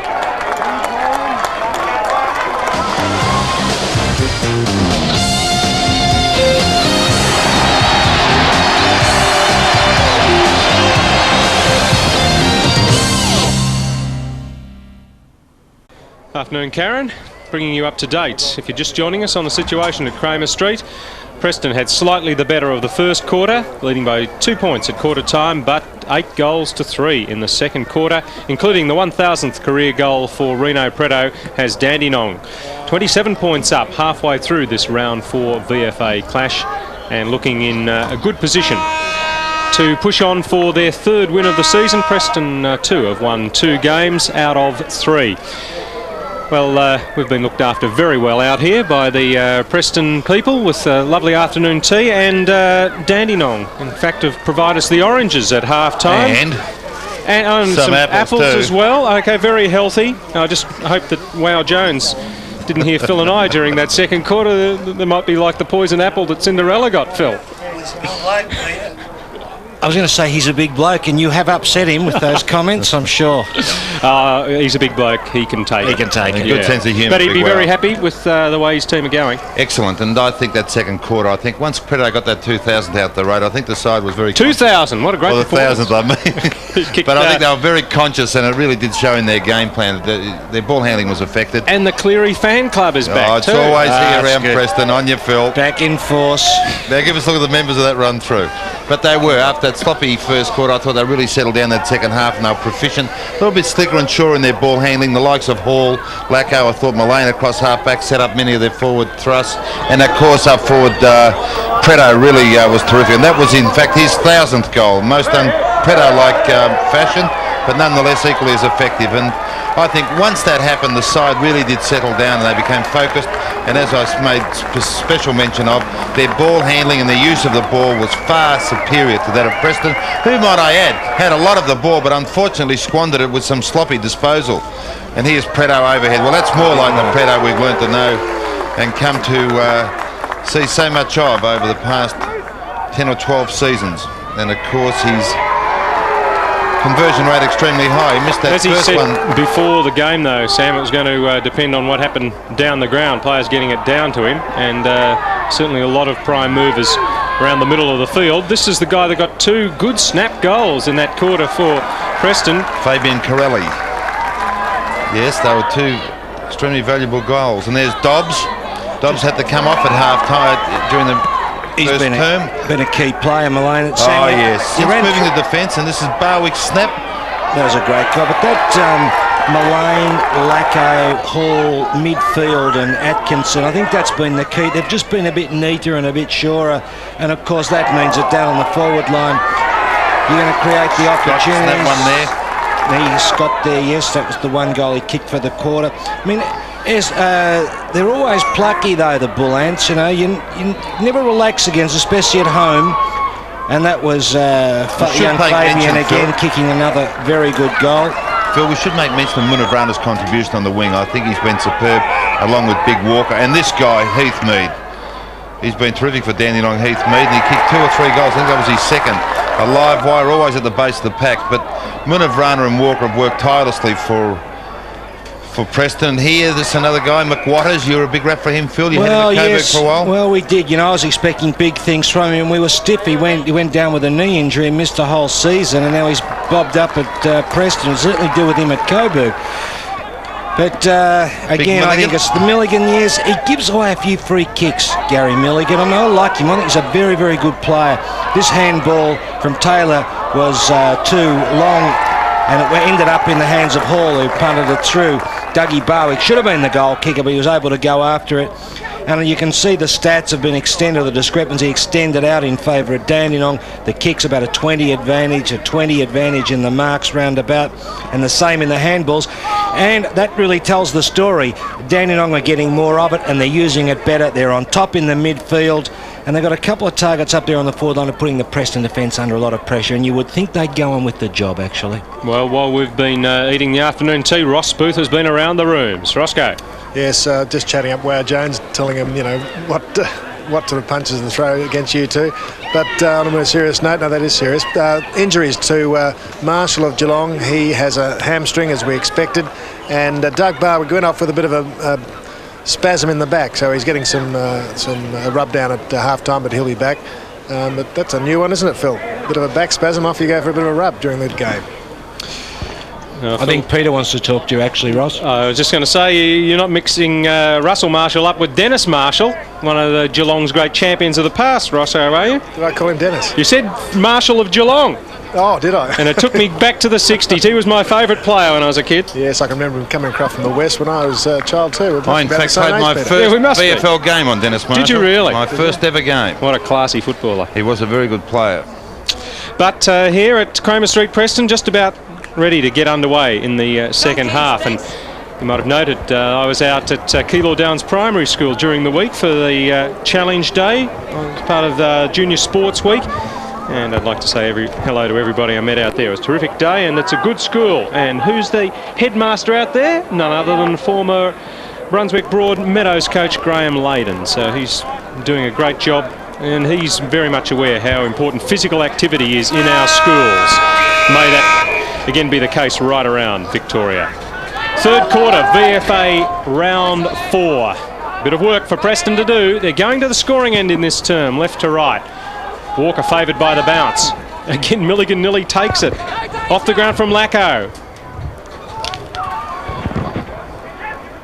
Might come through to Hall. There's Scott getting the ball back to Clifford. Good start to the quarter, Redlegs.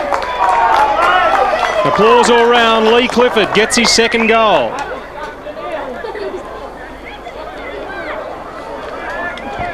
Yeah, well, just what Preston didn't want, and I guess that's what Brad Gotch, the Dandenong coach, would have been instructing his players to get on the board and sort of completely break the morale of Preston. And now they've stretched this lead out to, well, you would think it'd be a winning lead now. 33, Sam. 33 points, yes. May well break the spirit of Preston. They could go right on with it now. Milligan uncontested. Grabbed by May. Up goes Foster. Mead there with a helmet. Now chance for Taylor. Chooses a hand pass. Carelli, he's kicked 2 great snaps. Now where's it, number 3? Over the shoulder. Into the square.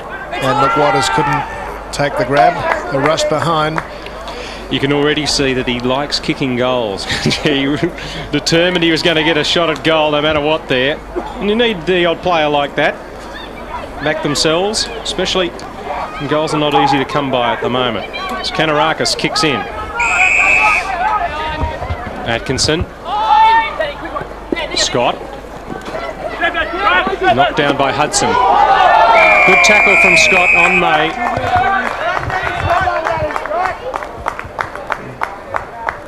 Scott running back to his position. Some of the Bull Ants looking a little bit downcast at the moment.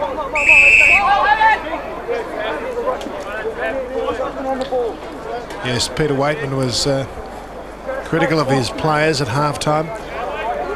Not chasing enough, not doing the hard things. But I heard your expert summary. Preston just don't use the ball as well as those key Dandenong players. They turn it over too many times. May tackled Saliba, and I thought he might have been awarded with a free kick, but umpire Goodridge thought differently. He'll bounce. Milligan on the far right of screen. Gets ready. Bounce favours him. Espenschied did well. Carelli couldn't get the kick away. Millane, Molly they call. He got it to their advantage, but in chips Peasant. Out to half forward. McWatters. Now he's got a limp. Too far out to score, but he's kicked 3 goals, McWatters. Centering kick over the top was May. Peasant breaks the tackle. Not the second one, though. Loose ball.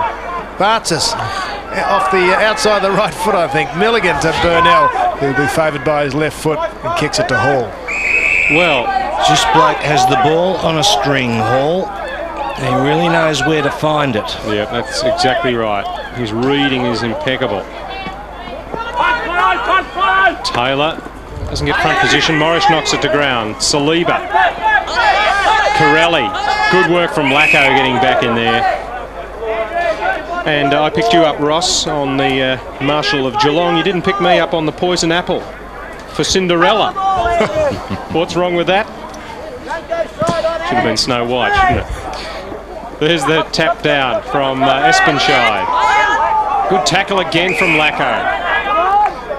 Yeah, works very, very hard, Lacko. One of the most accomplished centremen in VFA football at the moment. Been in very good form. Concentrating on this bounce down. Umpire bad. Yes, over the top comes Espenschied. Strength by Peasant in the scrimmage. McWatters with Katarakis. Yes, and the umpires picked that trip up by Miller. Or attempted trip. Free to Atkinson to Katarakis. Now Bartzis. Switching play to the running Heath Mead. One step and a kick through the hands of Carelli. He's quickly back onto it. Saliba tackling. A lot of mistakes being made. Charles comes in. Morrison trying to find a man. The tackle was pretty high. Let go. Taylor. Peasant. Into the pocket. Oh, strong mark to McWatters. That is a great mark. He's been their best forward, McWatters. He's always looking dangerous. Great hands. A wonderful set of hands, yeah. That was a really great mark. good hands. Kicked 3 goals to date. And really looking to get involved, which I guess some of his teammates could take a leaf out of his book in that regard. Not unlike Sam Brett Evans from Springvale as a player. No. For number 4. Kicked truly. Yeah, he's been a very, very handy acquisition since crossing and been their best forward, as I've said.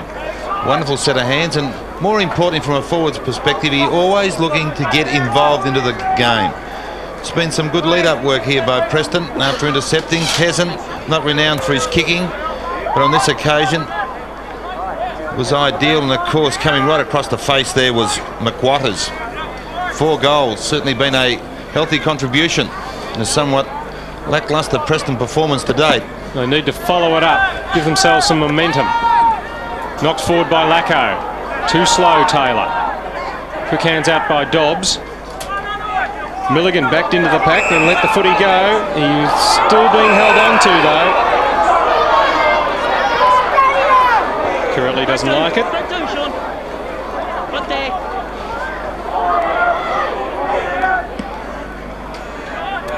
Good hands. Oh, yes. Clifford. Leigh Clifford could be lining up for his... Well, he is lining up for his second, but in fact could post his second for the term. 26 away. In the first quarter. Just missing. Offline. That's his first miss of the day.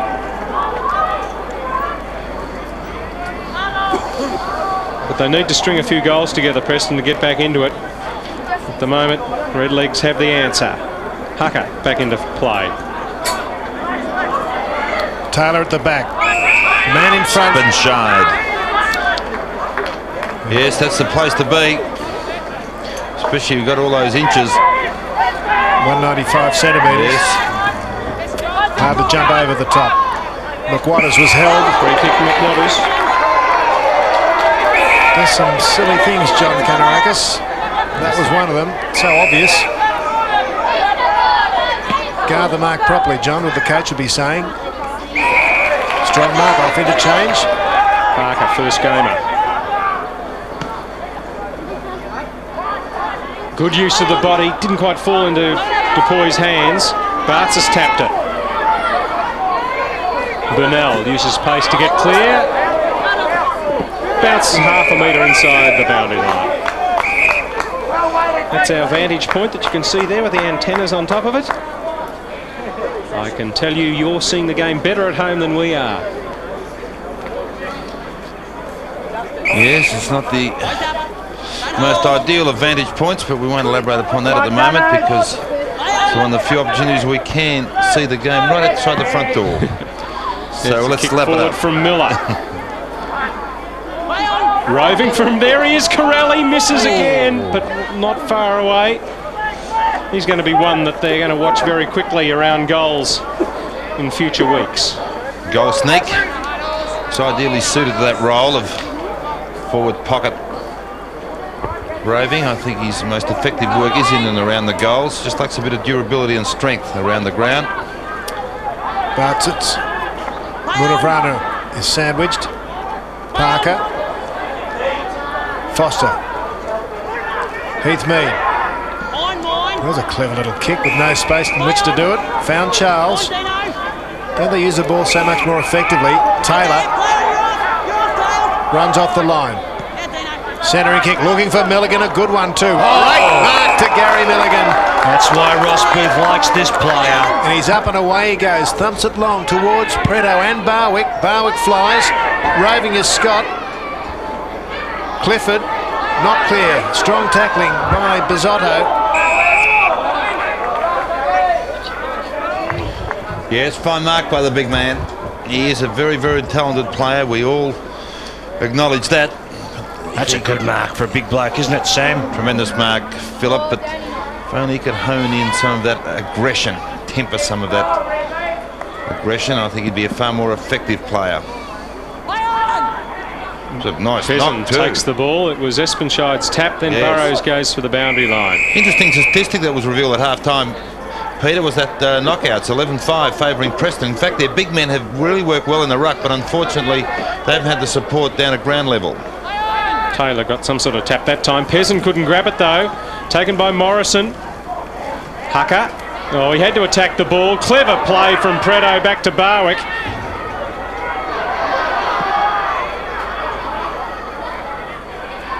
Lacko wants the free kick. It's gone through for a behind. Threw himself forward. He knew he might as well try to con the umpire because he was never going to be able to get into a marking position. But Redlegs dominating possession at the moment. And there's big Warren on the left, Warren Jones, and coach Gotch in the middle. Well, Hucker was looking for a lead, but he kicked it too far out in front of David Espenschied. What there? 19th possession for Darren Hall. It seems like 99th though, doesn't it? Been in the play so often. And they're all telling too, Phil. Really waste the ball. Barwick gave a lead. In front. Against Pretto there. Pushing out. His opponent Hucker. That's a good sign there that Hucker actually can force Pretto to push him. King's kick. Matt Burrows. Ignores McWatters. Kicks towards Miller, but there's Millane standing his ground. Straight on with a good play. Lacko across to...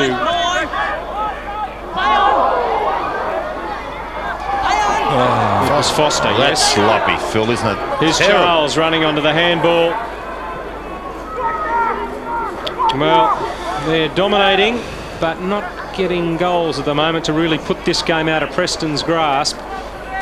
Playing with no spirit, Philip, the Bull Ants, I'm afraid, at the moment.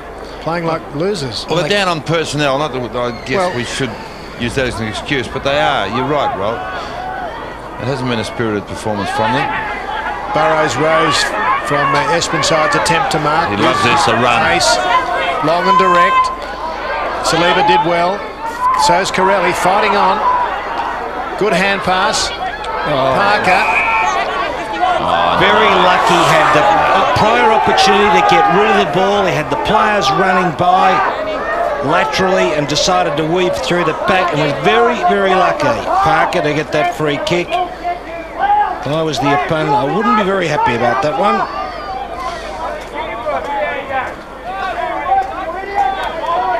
What's his goal kicking like? Just drifted it right. Peter Parker missing there, and well, can't have it back, I'm afraid. Peter Weightman. Milligan gets a toot from the train and passed on the... What's this? What line's that behind us there, Phil? Epping, is it? Yes. It's the one you're trying to close down, is it? Ball out of bounds in front of the grandstand. That one, Roscoe, we're talking about. A great film, The Titfield Express. Ever see that? A British comedy? No. What else could it be but a British comedy with a name like that? Peasant was roving. Miller, long hand pass to Taylor. Burnell's got him. Gee, was lucky not to be penalised. Milligan got out of trouble. Darren Hall, well found Burnell. Good shepherding off the ball. Through the hands of Morrison. Mead pushes his man, his opposition number, I should say, in. Preston's tackling's been very, very poor. They've just allowed the opposition too much time to dispose of the ball, not running straight at the body and pinning the arms. Good strength, Pearson. It's a good tackle. Dobbs caught. May's handball. Running onto it, Hall. Atkinson gets it back to him, but there's Parker.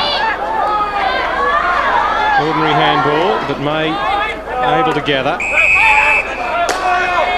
Simon Taylor to Munavrana, who's drifted down. Can go for a bit of a run.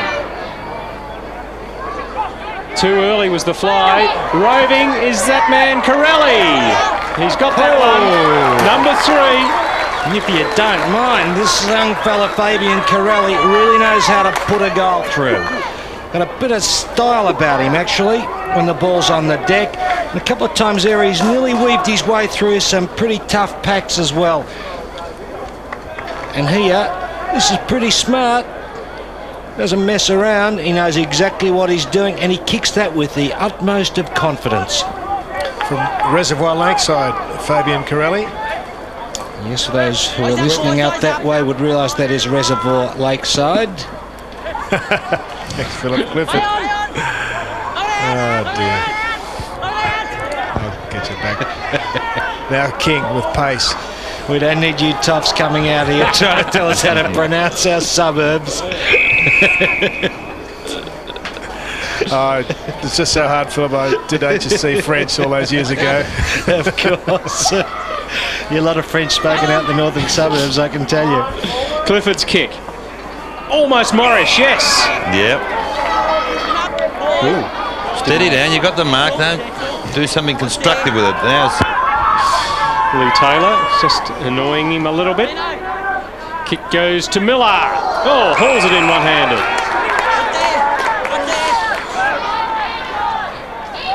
They get another goal now, and all of a sudden Preston heads will lift. McWatters handing it off. Was it Munavrana? Dupuy tries to lay the tackle on Kanarakis. Charles handballs. Throw in about 50 metres around from the Bull Ants goal. you're right, Pete. Only 21 points. They get another goal. They're within 15 points. And really, they're right in this game, and yet nothing wrong with the endeavour, Sam. General field play, they've never really been in it. Burnell back to Millane. Head up looking. Didn't kick it well though.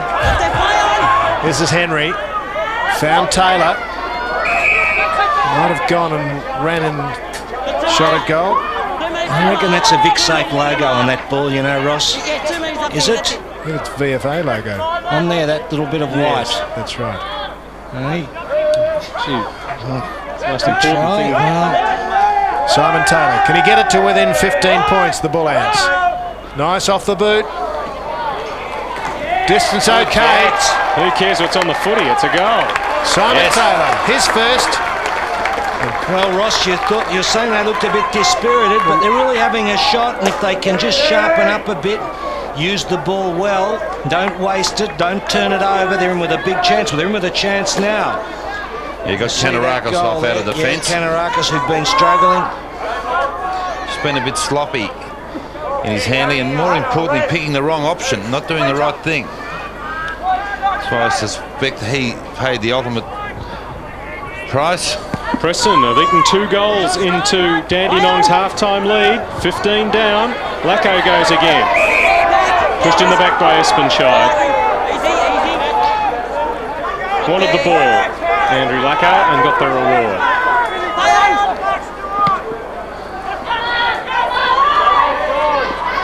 Ball knocked away from Morrison by Henry. Knocked over by Hudson. You're watching VFA football on ABC Sport. Third quarter. Preston looking to come back. Burrows tried to grab it out of the air. Morris. Mark taken by Darren Hall. 2-time field medal winner in second division. And you won't get any votes for that. Miller's kick.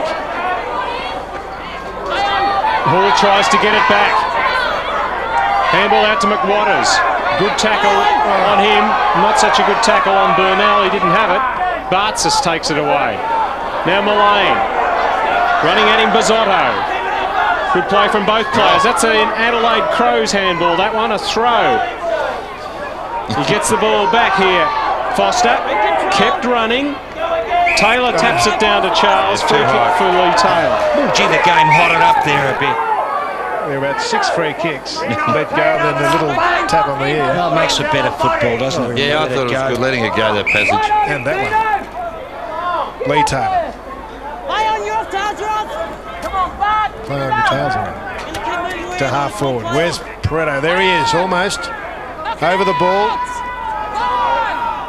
That's Hudson. Now Morrison. Munavrana putting pressure on him. Big push in the back.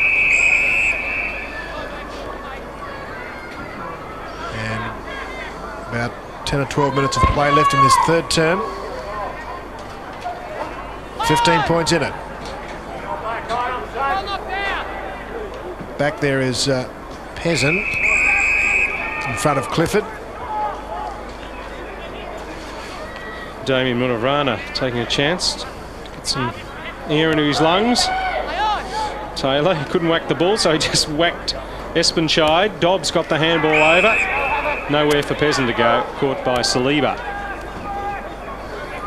21 minutes gone in the third quarter. 15 points up are the Red Legs. Lacko knocks it down. Milligan got pulled around the head. Umpire won't have anything of it. Handball from Minot. Hall to Saliba. Delayed the handball to Burnell. Pretto won't get there in time to take it on the full. Handball's down to Scott. Breaks the tackle from Hudson. Good play. And Darren Hall will shoot at goal from about 45 metres. Good calculated football there. You know, didn't panic or blast away. Spotted the right option, and which was presented to him in the form of Hall. And I'm sure that He's gone back 5 metres. Hall will want to atone for that indiscretion moments ago, that poor kick, by kicking the goal. He's had 23 possessions. He has only kicked 1 goal. Yes, she saw it off the boot, just hooking it, kicking across his body. But Darren Hall certainly has been a wonderful player, and been a wonderful player all year. Hucker. He's been looking for a lead, and he goes short again. It hasn't been working. That time it does. Munavrana been terrific. By G, he's worked hard. Received the praise of his coach at half-time. McWatters trying to spoil, but can't against the taller Milligan. It was 2-on-1.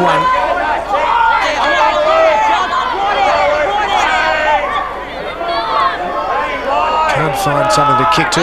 Taylor goes short. Now Minot's run from defence, which was good. Creates the option. Thump.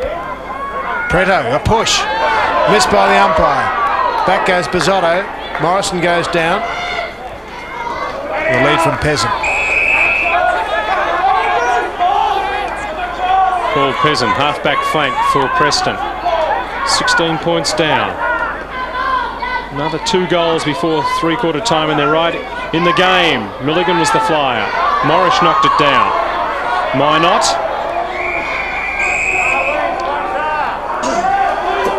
The terrace is starting to become vocal as they can sense a real contest here. Soon going to be set for a thrilling final term shortly. Taken by Darren Hall. He's going to go for home. Pretto against Tucker. Gives away the free kick, Rino, but he knew it was through for a behind. Well, he pulled the 7 right off Hucker's back. And not happy, Darren Hall. 1 goal, 2 now. Craig Hucker again. Well, that's novel. Let's hope it finds a man for his sake. He's almost down Milligan's throat. Hudson over to Taylor. He does use the ball well generally. Long kick.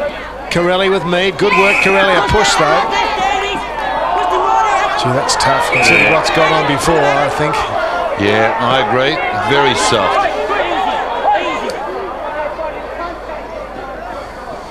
Heath Mead.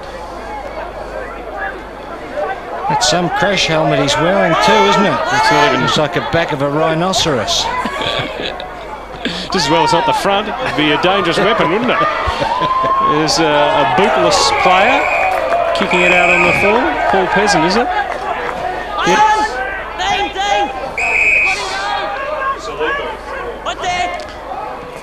Saliba recovers. Oh, he's caught. Got the hand pass away in the nick of time to Andrew Lacko around the corner. That's making it hard. It's out on the full. Hudson switches it into Taylor, who's growing in momentum. Hand pass no good to Hudson. Taylor paddling it along the boundary.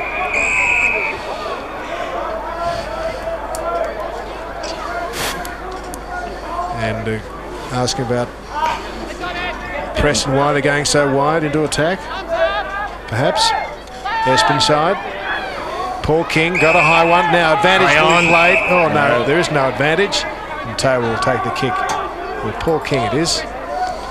And there's a new boot for Pearson. King's kick. McWatters. Oh, surely. Good job. Milligan takes the ball. Mine of it was the one over, knocking the ball to the ground.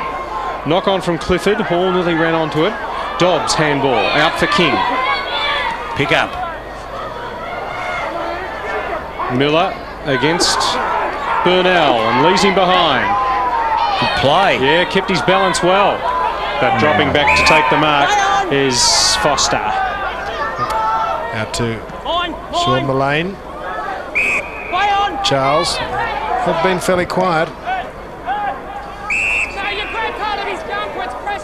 And against Scott Morrison. Interesting looking mouthguard, a few colours on it. Adam Henry with a kick. Strong mark, held his ground well. Paul King back more quickly and get it running. Stands and delivers to half forward. Dupuy again from behind. He's done that a number of times today. McWatters fought in well. Milligan switching play. Minot. Will it work? Out to Hall. And pressure there from David May. Atkinson. Well, back across once more. They've got men to support in Millane. Sean Millane. Kicking towards Morrison. Munafrana. Oh, great skill. Not such a good kick, but it might come all right. McWatters. Didn't really have the ball when he was tackled by Milligan. He'd lost it. Saliba picked it up. Mead spears it to Minot. Barwick trying to hold off his opponent. Burrows has had the better of him. Got it to Henry. Henry gave it to teammate on the wing, then Dobbs. Paul King. No, I don't know why he kicked it over there, but it's come down nicely. Good goal, David May. Took a lot of getting that one for the Bull Ants. But now they have a real sniff now, the home team. Well, he's got a big job too, David May. He's playing on Darren Hall on the wing. If he can get on top, make a bit of a difference. On that occasion was Hall who spilled the mark, which allowed May to take it on the rebound and sink the goal. This David May is a very talented player, well balanced. We'll see it there, it's tapped out, goes onto the left foot, and through she goes. And that's really given some life to the game. I think it's the last 4 goals to Preston. Because Dandenong got the first one of the term. Here they go again. Taylor missed with a hand pass. Heath Mead overrunning it. Carelli didn't really have it when he was tackled. Got a high one too, but he's not going to be lucky. There's Miller.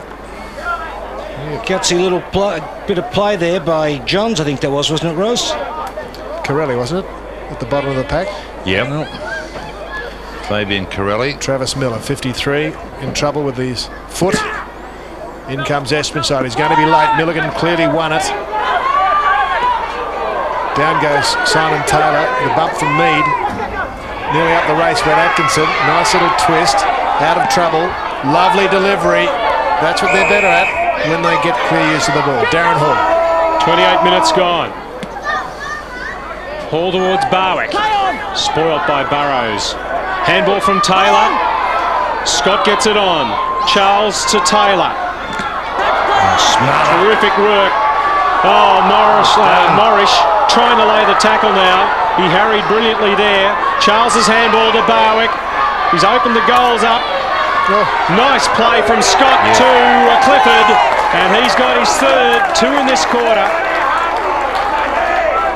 Isn't it amazing how a bit of pressure Sam lifts both sides? Like the game, the crowd's become involved in the game, and for the last 5 minutes or so it's been pressure-packed stuff. Dandy, the Redlegs, under a bit of pressure, knowing they need to get a goal because Preston are on a roll. Barwick here, second opportunity, and off she goes. Roscoe, you're smiling. Well, it was the longest sentence I've well, without a pause. But it was, yes. No, but they worked hard. It was good persistence by both sides, and certainly Preston have got a sniff now, and their defenders really did work hard trying to stop them Dandenong kicking a goal then. They've only kicked, what's I going to say, it was Clifford has been their only goal kicker, only 2 for the quarter. I'll put the commas and full stops in next time. Hall goes out of the pack holding his head. He's got time to attend to it because it's 3/4 time. Good quarter. Yes, in that term, Preston outscoring Dandenong. They kicked 4 goals, 3, while Dandenong added 2 goals, 5. And looking a little bit weary there is Heath Mead, sans helmet, but the goal kicker's up to 3/4 time. Did you like that French pronunciation, Ross? Give us the correct one. Song, thank you. Song. I say reservoir too, Phil. 3 goals to Leigh, Clifford and Rino Pretto, 2 to Mead, singles Millane, Barwick, Atkinson, Hall and Scott for Redlegs. For Preston, 4 to McWatters, 3 Carelli, all snaps, singles Taylor, May, Espenschied and Dupuy. So it's going to be a very interesting last quarter here, with the home side trailing by 17 points. They got within 11, and it's a much happier Peter Weightman, patting his players on the back, especially Munavrana, who's had a terrific game. But we'll just take a quick break here from Cramer Street and bring you the last quarter, which will be a good one very shortly. Dandenong lead by 17 points.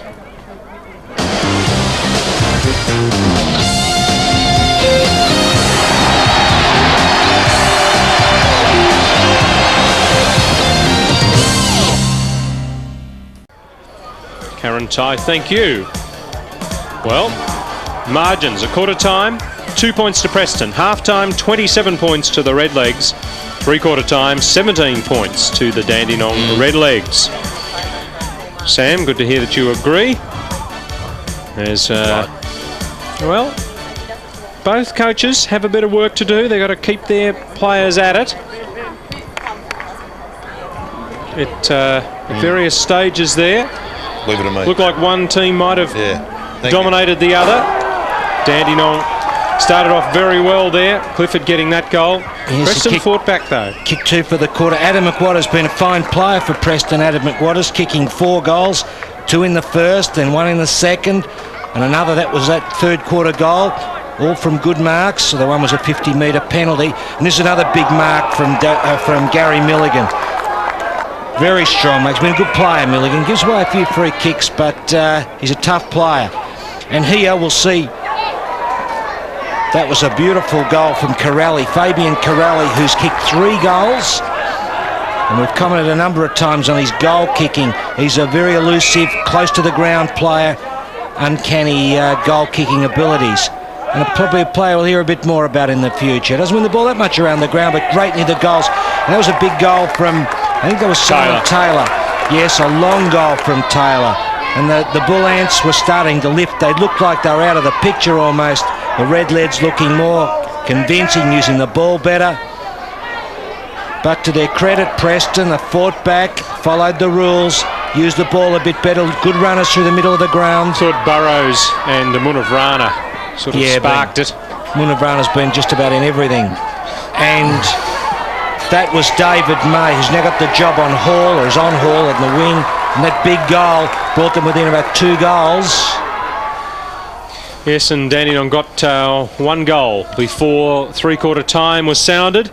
And statistically, the Redlegs had more kicks, more marks, handballs, but ruck duels have gone the way of Preston. Start of the last quarter, and Preston having to make up a 17-point deficit. And again, the tap's been won by Preston. It was Espenschied. Good courage shown there by Foster. Fine mark. Ross Booth. Well, one interesting thing that Brad Gotch said was that Dandenong haven't won here since for 17 years. Real sense of urgency in the Redlegs camp, and Preston have the slight advantage with the breeze.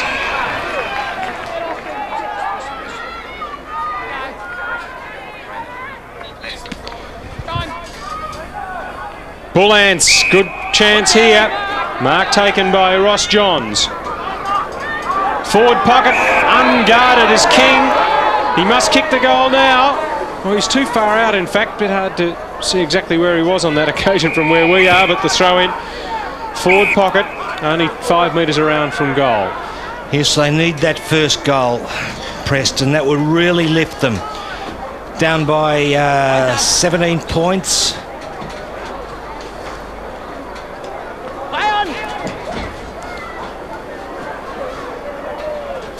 Desperate defence from the Redlegs. Heath Mead laying the tackle on Carelli there. So 60 metres around from Preston's goal. Parker in ruck against Milligan. Milligan down towards Mead. Nice tap across to Atkinson. Burnell. Centre wing now. Taylor had his hands on Morris's back. That's how the umpire saw it. The umpire. Morris into Taylor. Might get some rain too by the end of the term. Back to Morris. Big kick. Bit of a push there. No free kick. Saliba lost it. Dribbling kick across the face of goal. Still in play. And just trickles over Roscoe. In front of Foster. Surely that was a free kick. He blatantly just put his hand in the back of his opponent. You know, what's good for one surely should be good for the other. And he was in a good vantage point to adjudicate as well, which is even more annoying. Darren Hall. Saliba still in play. Munavrana goes into the strong hip and shoulder. That was good. Saliba will fill that. Loose ball for Dupuy. Still in play. Parker might have left it over the shoulder. And a score. No, out of bounds. And a throw in. Just a couple of metres around from the behind post. The Bull Ants in attack and trailing by 17 points. They trailed all day. Atkinson. Well, except they did have a narrow lead of 2 points at quarter time, but for the bulk of the game, Dandenong have been in control. There's the clock. And there's the story, the assignment that's before Preston. A 17-point deficit to overcome.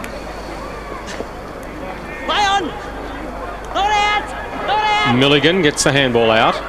Minot got a shepherd from Atkinson. Taken by Taylor. Dobbs. Taylor was right on him, but he had some backup. It was Hudson. Handball across towards... that's a throw. You had a good view of that, so did the umpire. I think it was Dobbs. Yeah. And Mead's kick. Henry was in the way, but roving is Hall. Barwick tried to push off Burrows. That's pretty hard to do. That looked like a shovel as well. Morrison's tap. Oh, it beat Henry. Got through to Clifford. Good play from Bizzotto. Advantage is now paid. He was held when he didn't have it. May got under the kick. Milligan taps it down. Charging out was Dupuy. Milligan got it. Mead. Centre wing, Morrison. That was painful to watch. That's holding the ball. Yes, good call, Sammy. He's had a bad day, Scotty Morrison. Yeah, well, just things not running for him, and he's fumbling at the crucial stage. And Hucker, I should say, on Pretto after half-time has been very, very good. Big Milligan. Switches play. A lead from Atkinson. 12 big grabs to Milligan. Atkinson low to Charles. Half-back flank. Over the head of Taylor. Not a good kick. Morrison spoils. Taylor goes down. Good work by Henry. Charles there. Nips in. Nice pick-up. Who's in support? Heath Mead. Bit of pace. Over the top. Taylor's in clear space. Has to hurry. Centres it towards Barwick. and Clifford, almost by Burrows. Barwick fights on. And Matty Burrows is tackled with arms over the shoulder. What? Holding the ball. Dear. Well, Kanarakis ready to come on. Don't say anything, Phil. We haven't got enough of them. Umpires, you mean? Exactly. Well, that was just a disgraceful decision. And let's leave it at that. Now, Doug Barwick has kicked one goal. That was in the second quarter. He left the ground for a while to have some treatment for a back spasm. He's only had 5 possessions. It hasn't been a great day for him, but he's a beautiful kick normally. Spears it into the breeze and kicks his second. And more importantly, it gives Dandenong a very healthy buffer now. 23 points. A very big assignment, although not beyond the realms of possibility. If they can, they've shown previously they can string 3 or 4 quick ones together, and that's just what they'll need. They're getting enough of the ball, but unfortunately, just squandering it. And here we'll see that decision. Barwick had his hand on the football then. The umpire had the players had their back to the umpires. He could not possibly see whether he'd pulled that ball in there, Matty Burrows. Well, Preston might be going with a slight breeze, but they're going to the non-scoring end. 16 goals have been kicked to the right of screen, only 9 to the left. As Millane, the skipper for the Redlegs, gets them to half forward. Taylor against Morris. Clifford took it out.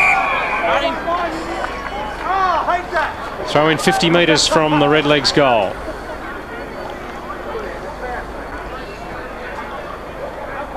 Outer side of the ground too, Peter. I suspect that's the best way to come into goal too, on the attacking side. Morris's fist. Straight down to Darren Hall. Barwick almost hauled it in. Saliba was the rover. Came back to Scott. Well caught by Henry. I don't know how he was going to get rid of it. Neither do I. Absolutely. We're talking about ambiguous decisions. Hudson's kick. Flyer is Burrows. Milligan wanted to claim it at the front of the pack. Dobbs's kick. On centre wing.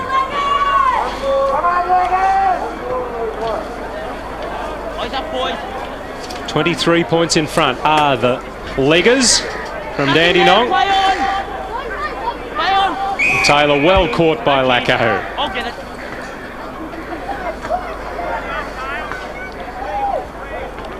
Simon Taylor, he's been one of the Bull Ants' better players, along with Munavrana. He waits. Kanarakis had to go. Millane trickles it forward. Leigh Taylor feeds it off.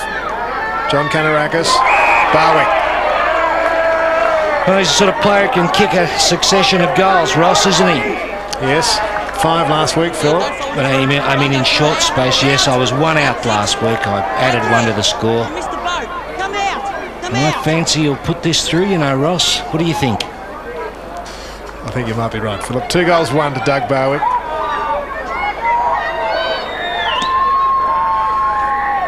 Oh, yes. Good judge, Phil. Very good judge.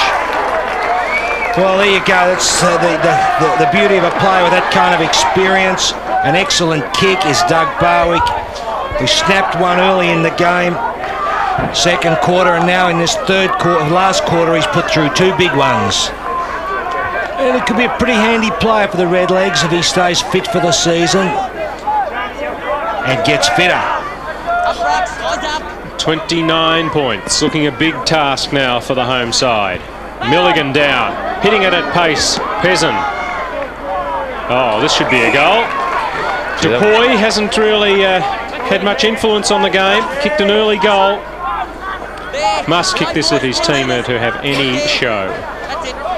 Yeah, he's been starved of opportunity. What he has done, he looked very good, especially early when he kicked that goal to a couple of marks.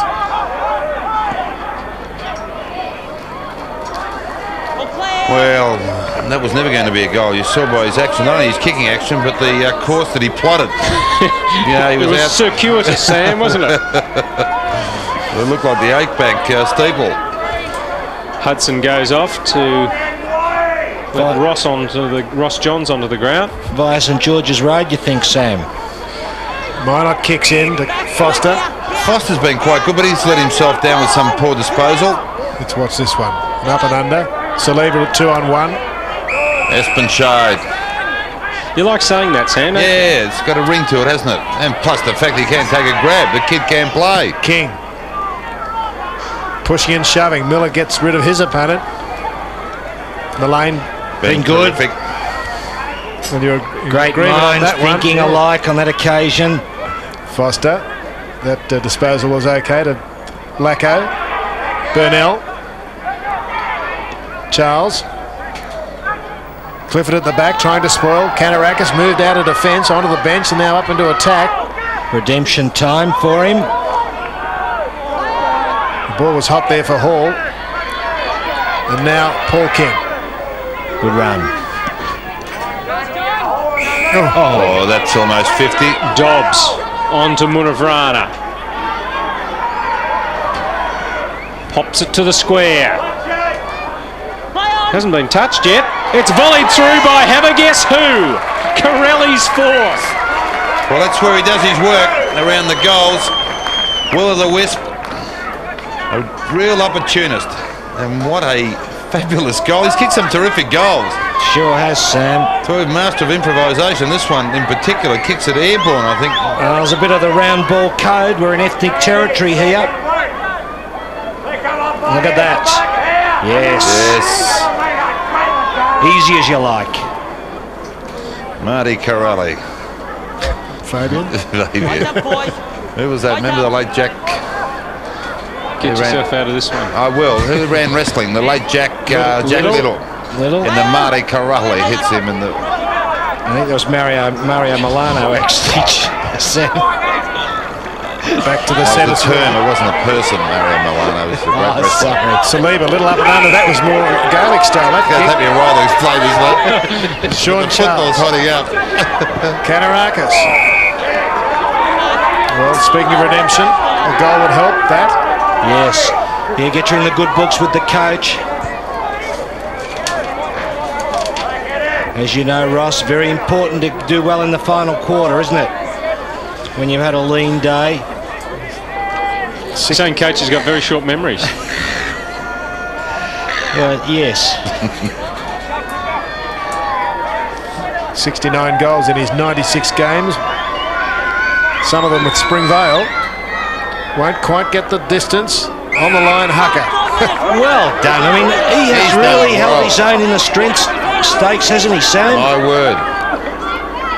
You know, it was a daunting assignment from the outset, but he certainly hasn't been intimidated or Here's your man, Sam. You're my man. Espenschied. Quick hand pass, into trouble. That's all. It was a shock and a peasant. Wasn't it a shocker? Why do I pick up the commentary? Here's Peasant making up for it. I don't think he should have called for the ball in the first place. Miller almost took it away. Coming through Minot, not sure where to go. Gave it to Clifford. Clifford gave it back to him. Oh, McWatters back in defence. Gave it to Charles. He gives it to Minot. Call from Millane. He wants a goal. The skipper's got it. Oh, that is a touch of class. And what a wonderful passage of play. Two goals from Sean Millane. That'd be a goal of the day, wouldn't it? Goal of the season. It'd rank because he's found his way through these players. Plenty of traffic there, Phil. Oh, and look at the kick, though. The old flat punt. He's just got to bend it through. Superb. All class, that. He's a great runner out of defence, Millane. He's a very fit player. It's his great strength and uses the ball well. Could be curtains for the Bull Ants. Through comes Millane, Milligan, I should say. Did it like a rover. Doesn't he cut a swathe through the defence? Beats Barwick. Up to Pretto and Hucker. And Barwick letting him go no further. Yes, 28 points the lead now at the almost 15-minute mark of the last term. What do you think, Phil? Can they get back in? No, Sam. Roscoe? Unlikely. Peter?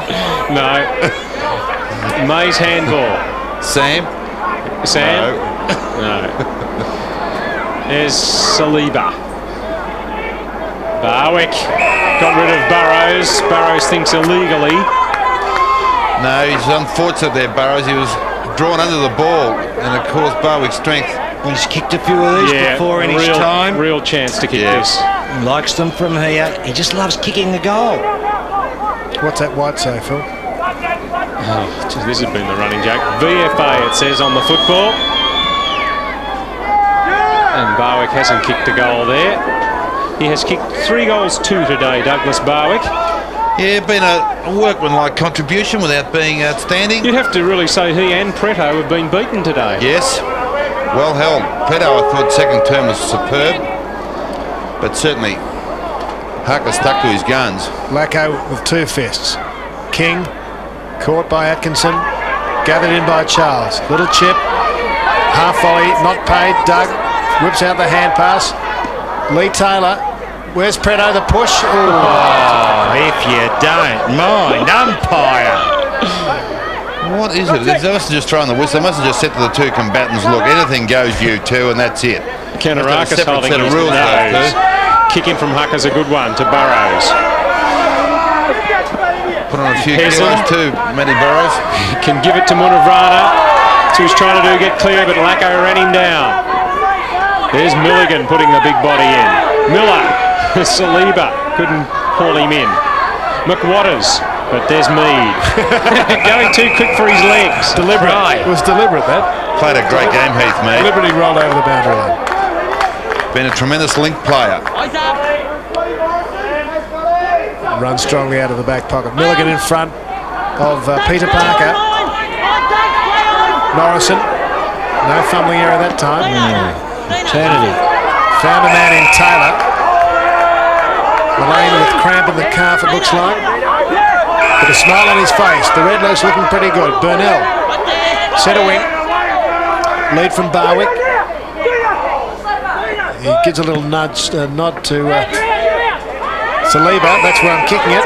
He's been busy, Saliba.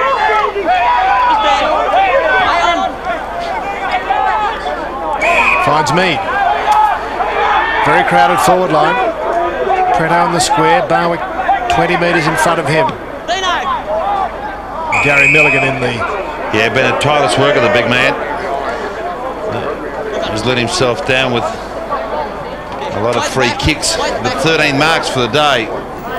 It's a wonderful haul in anyone's language. The phone's not working. 28 possessions. Yeah, it's been very good. Gary Milligan has not goaled yet. Thump. Big kick. Stuff stride. You know, while still a very, very good player, he's probably not the same player we saw prior to that crippling knee injury a couple of years ago. He hasn't quite come back the same. Not as agile or the same spring in his legs, but nonetheless, still very, very good. Preston have really missed Walker since he got injured. Yeah, Walker's a very good player. Taylor taking the kick in from Hucker. Pretto told to go back. Free kick against Pretto. Or did he get one in the back? He did, says the umpire. Hucker doesn't like it. Interesting. Wouldn't mind seeing that again. It might be just as well that the microphone that you see there on the umpire is switched off as far as Craig Hucker's concerned, but Pretto's going for his 4th.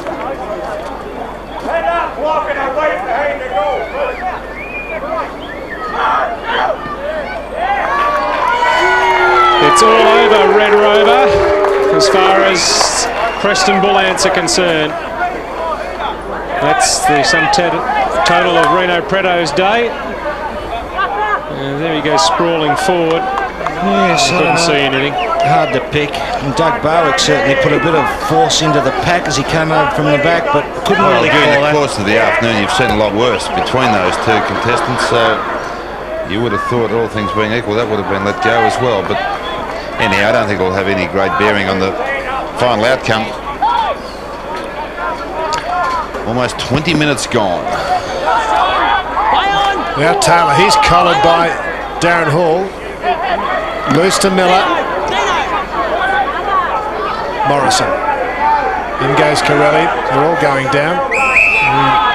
Tell you what, a wonderful smother by Heath Mead earlier too. You know, that just typifies the manner in which he plays the game. Got a great passion for it and just keeps going and going and going. There he is on screen. Somewhat a revolutionised helmet. Remember the old model, Phil, the one you used to wear? German. Here's Carelli. Gee, give this kid an inch and he takes a mile. 5 goals. Fabian Carelli. Doesn't he find a yard around the sticks? And he's... where's he from, Philip? A new player. He wouldn't be old Scotch, would he? Fabian Carelli, no, I think his origins would be... He's from Reservoir Lakeside, playing only his 4th game today. 5 goals, 1. And he'll be a player of the future, I think, in the reformed VFA in 95. 21 minutes gone. In goes Espenschied and Milligan. Good work from Taylor. He's knocked out of his hands by Lacko. He's similarly dispossessed. Big pack. Dobbs to Taylor. The bouncing ball. Leading in the race was Bartsits. Good vision. Atkinson. Been good. Canarakis. Been up and down. If we'll get a critique on every single player from... well, I am from now on. I'll give everyone an insight. I'll give you an idea of Clifford, how they're fared. Clifford, Sam. Been reasonably good. Been workmanlike. Tackled by Dobbs. 2 good goals in that 3rd term. And Phil, hypothetical question. You just obviously led me in then because of the proposed new competition next year. How many of these players in the event of a merger, and that is hypothetical? Oh! Poor big Milligan top mark. That should be allowed. A Coburg-Preston merger. How many of these players do you think would make the side? Just roughly, round number. I don't know, Sam. I'm not really thinking in terms of mergers myself. Bernelda Morrison. Thumps it high. Over the back, Clifford. Espenschied. No. Play on. Clifford towards Pretto and Barwick. Well, he's kicked 2 goals in this term already, Doug Barwick. And certainly this has been his best quarter. Well, he's best when he's running onto the ball. You know, he's very, very strong, got a good set of hands, and he's very quick out of the blocks, Barwick. Originally from Tasmania, Collingwood Premiership player. With no trouble with the distance into that little breeze. And more importantly, the accuracy. So, 3-goal final term. And you wouldn't have thought that early, because I thought he was really struggling early in the game, Barwick. It didn't look like he was going to get into it at all. I think he went possessionless in the 1st quarter. Probably only had 2 possessions to half-time, but 3 valuable goals in this last quarter. Now making a bit of a mess of Matty Burrows, his opponent. And his team are doing likewise to Preston. Yes. 37 points. Completely running away now. And just got a slight edge in fitness too, I might add. Biggest lead of the game, enjoyed by the Redlegs. Carelli trying to get it out of the middle. Miller. Running onto it was May. Dandenong have the numbers. What a fine mark from Morrison back into the pack. Minot. Munavrana to pump it back in. McWatters, leading goal kicker for Preston. No, he's not. Carelli's got 5 now. That's just hooked.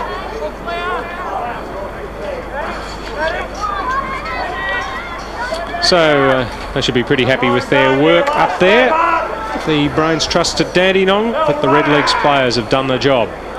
And that'll be 3 out of 4 for the Redlegs. If it doesn't get them in the 5, they'll be knocking right on the door if they can improve that percentage from here on in. Good mark, Milligan. He's dominated in the air. Over a dozen marks. 14th, that was. Charles. On to Saliba. Holding the ball. Bounced it as the tackle was laid. Peasant tackler.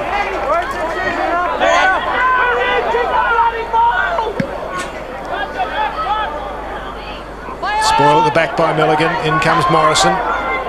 Calling for it, Minot. Morrison prefers to switch play.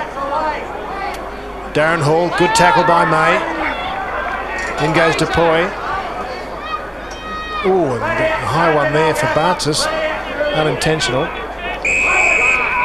He gets up and goes on with it. Now to Darren Hall. Little chip kick out to Burnell. This is where the difference between the sides, I think, just the use of the ball. Indeed. Simple as that. Clifford. Ross Booth's finding it hard to concentrate on the game because he's just going through his best players. Doug Barwick. Can he get a goal from that distance? Thump. Yes. Oh, I think it's through. The umpire wants to give it. Yes, and that's 4 for the quarter and 5 for the match for Doug Barwick. Yeah, he's certainly run rampant in this last term. He's led Paul Matty Burrows a merry dance. And of course, Ross, you rightfully mentioned the manner in which they're using the ball further afield has had a telling effect on that. Their disposal has been very, very good, and they're looking to their forwards, putting the ball in front of them, giving them space and a hole to run into, running onto the ball, and that's something that wasn't prevalent in the first half. And they bottled the defence up very well, Preston, but now the gaps have appeared and they've just completely demoralised them. 42 points is the lead as Milligan got it out eventually. King's kick for Preston. Tapped down by Parker. It's good play. Peasant running past. And here he goes for an even half dozen. Carelli. 6 goals, 1. Well, it's a shoot. Well, I was going to say, well, I use one of those basketball terms, and I'll refrain though. But Barwick at one end and Carelli at the other. 6-2. Carelli in now. fact, I'll make a correction. Yes, 3 in the last quarter and 4 in the last quarter to Barwick. 2 great goal kickers. This boy's only a kid. Carelli would just check that age again. Yes, he's 21 years of age, or going on 21 this year. He's got a bit of class about him. Well, it'll be a longish quarter because we've had some goals kicked. 6 and 3, 9 goals for the term. Up goes Milligan. Clearly won that tap. But who to? Out to Scott. He left it behind. Ross Johns, he in turn did likewise. Hand pass to Hall. Where's Barwick? He's in front. He's got the mark again. And he's within kicking distance too. It'd have to be a big one, Roscoe. He'll kick from about 55 metres. We've all been out on that flank too, nearly. Distance won't trouble him, Phil. The man's no, you're right. 10 metres inside the 50. He'll kick from about 48 metres. A big finish for Doug Barwick. Well, he really is fighting it out with Fabian Carelli. Who'll win the contest? Will this draw of them 6 apiece? It's 5-2 to 6-2. Oh! Another boomer!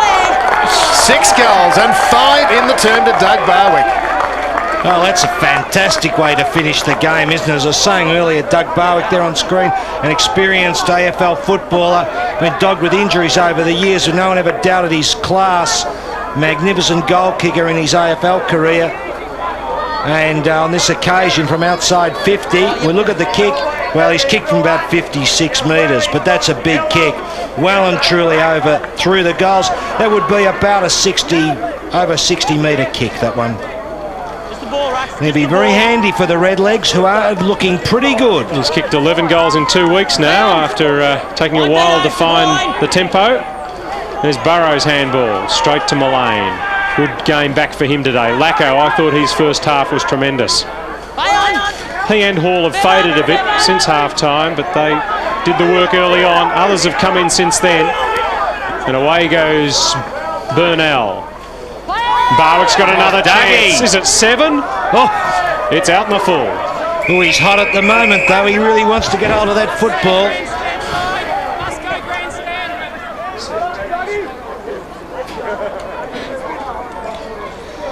Douglas Barwick, 32 years of age. Yes, that's a good age.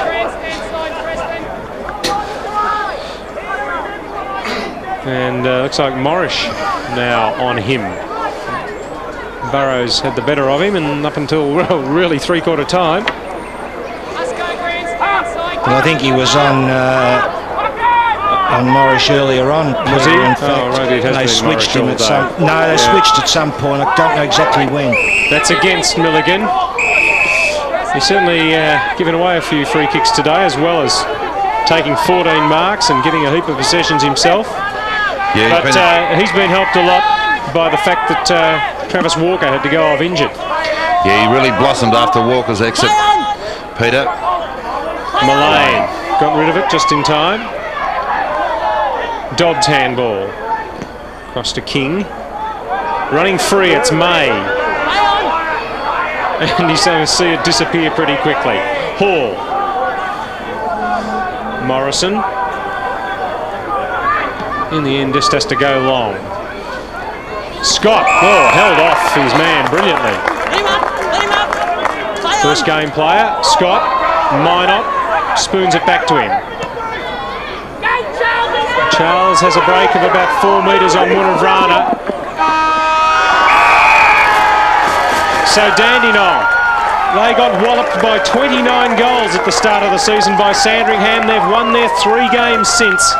And today here at Cramer Street, Preston, never an easy ground to come to. They've won by 42 points. Doug Barwick kicking 6 goals for them. Rino Pretto kicked 4. He got his 1000th career goal in the second quarter. Leigh Clifford kicked 3. Sean Millane, a good comeback game for the skipper, kicked 2. They were the multiple goal kickers. While for Preston, Fabian Carelli kicked 6. 4 to McWatters, and they were the only men to get more than 1 today. So it's been a day to remember for the man in the middle of the screen there, Rino Pretto. He's kicked 1,002 goals in his 205-game VFA career, but I'm sure it would have been a hollow celebration if his team hadn't have won. They not only won, they won very well. Ross Booth with the VicSafe man of the match. Well, our man of the match is Gary Milligan, the Dandenong Redlegs ruckman, and Superintendent George Fisk has the VicSafe pewter. Congratulations, player of the round for the VicSafe. Well done. Thank you very much. Thank you. Congratulations, Gary. Fantastic game in the ruck there. Made a bit easier with Travis Walker going off the ground. Yeah, I don't know if it made it easy. I think I started losing the ruck after that. But, no, it's a good fought game. And, you know, we haven't won out here for 17 years, so it's a big effort for the Redlegs. And, you know, I'd say we can go on with it now after our 30-goal thrashing at Sandy. Yes, that was a bad start. Yeah, we're coming back now. I think it was really showed that we were 30 goals worse than Sandy, but no, we'll come back. And how's the knee? You've had some trouble with it over the years. Oh, no, that's fine, the knee, yeah. Yeah, no, it's not too good, but I'll get through the year. Okay, terrific. All right, I'll just say hello to Sean Dockery at the Olympia Private Hospital. Docs, we won it for you, mate. Okay, thanks a lot. Gary Milligan, our man of the match, VicSafe man of the match. Yes, a bit of added incentive today. There, a sick mate in hospital. Yeah. And they won by 7 goals. So, well, might even be in the 5 at the end of this round, Philip. Well, they're fairly well balanced, really, Samuel. We talked about their midfield. Hall and Lacko got the ball enough, and with Pretto down there. And if Dougie Barwick can produce performances like that regularly, they're any chance. I mean, Preston were plucky, but not good enough in the end. You're right. In the final analysis, it was just Dandenong sure of ball handling and a couple of key forwards in Barwick's final quarter, as you said. If he can sort of turn in those consistent performances on a regular basis, well, Dandenong, who knows, could be a chance. Well, I hope you've enjoyed the game today from Preston. You can get a double dose of VFA football because tonight at Springvale's home ground they play host to Werribee under lights, the reigning premiers. They'll be looking to follow up their win of last week. Box Hill looking to get back on the winners list tomorrow against Paran. Frankston looking for their first win of the season against Port. And next week we'll be at Port to see them play Springvale. Join us at 2 o'clock.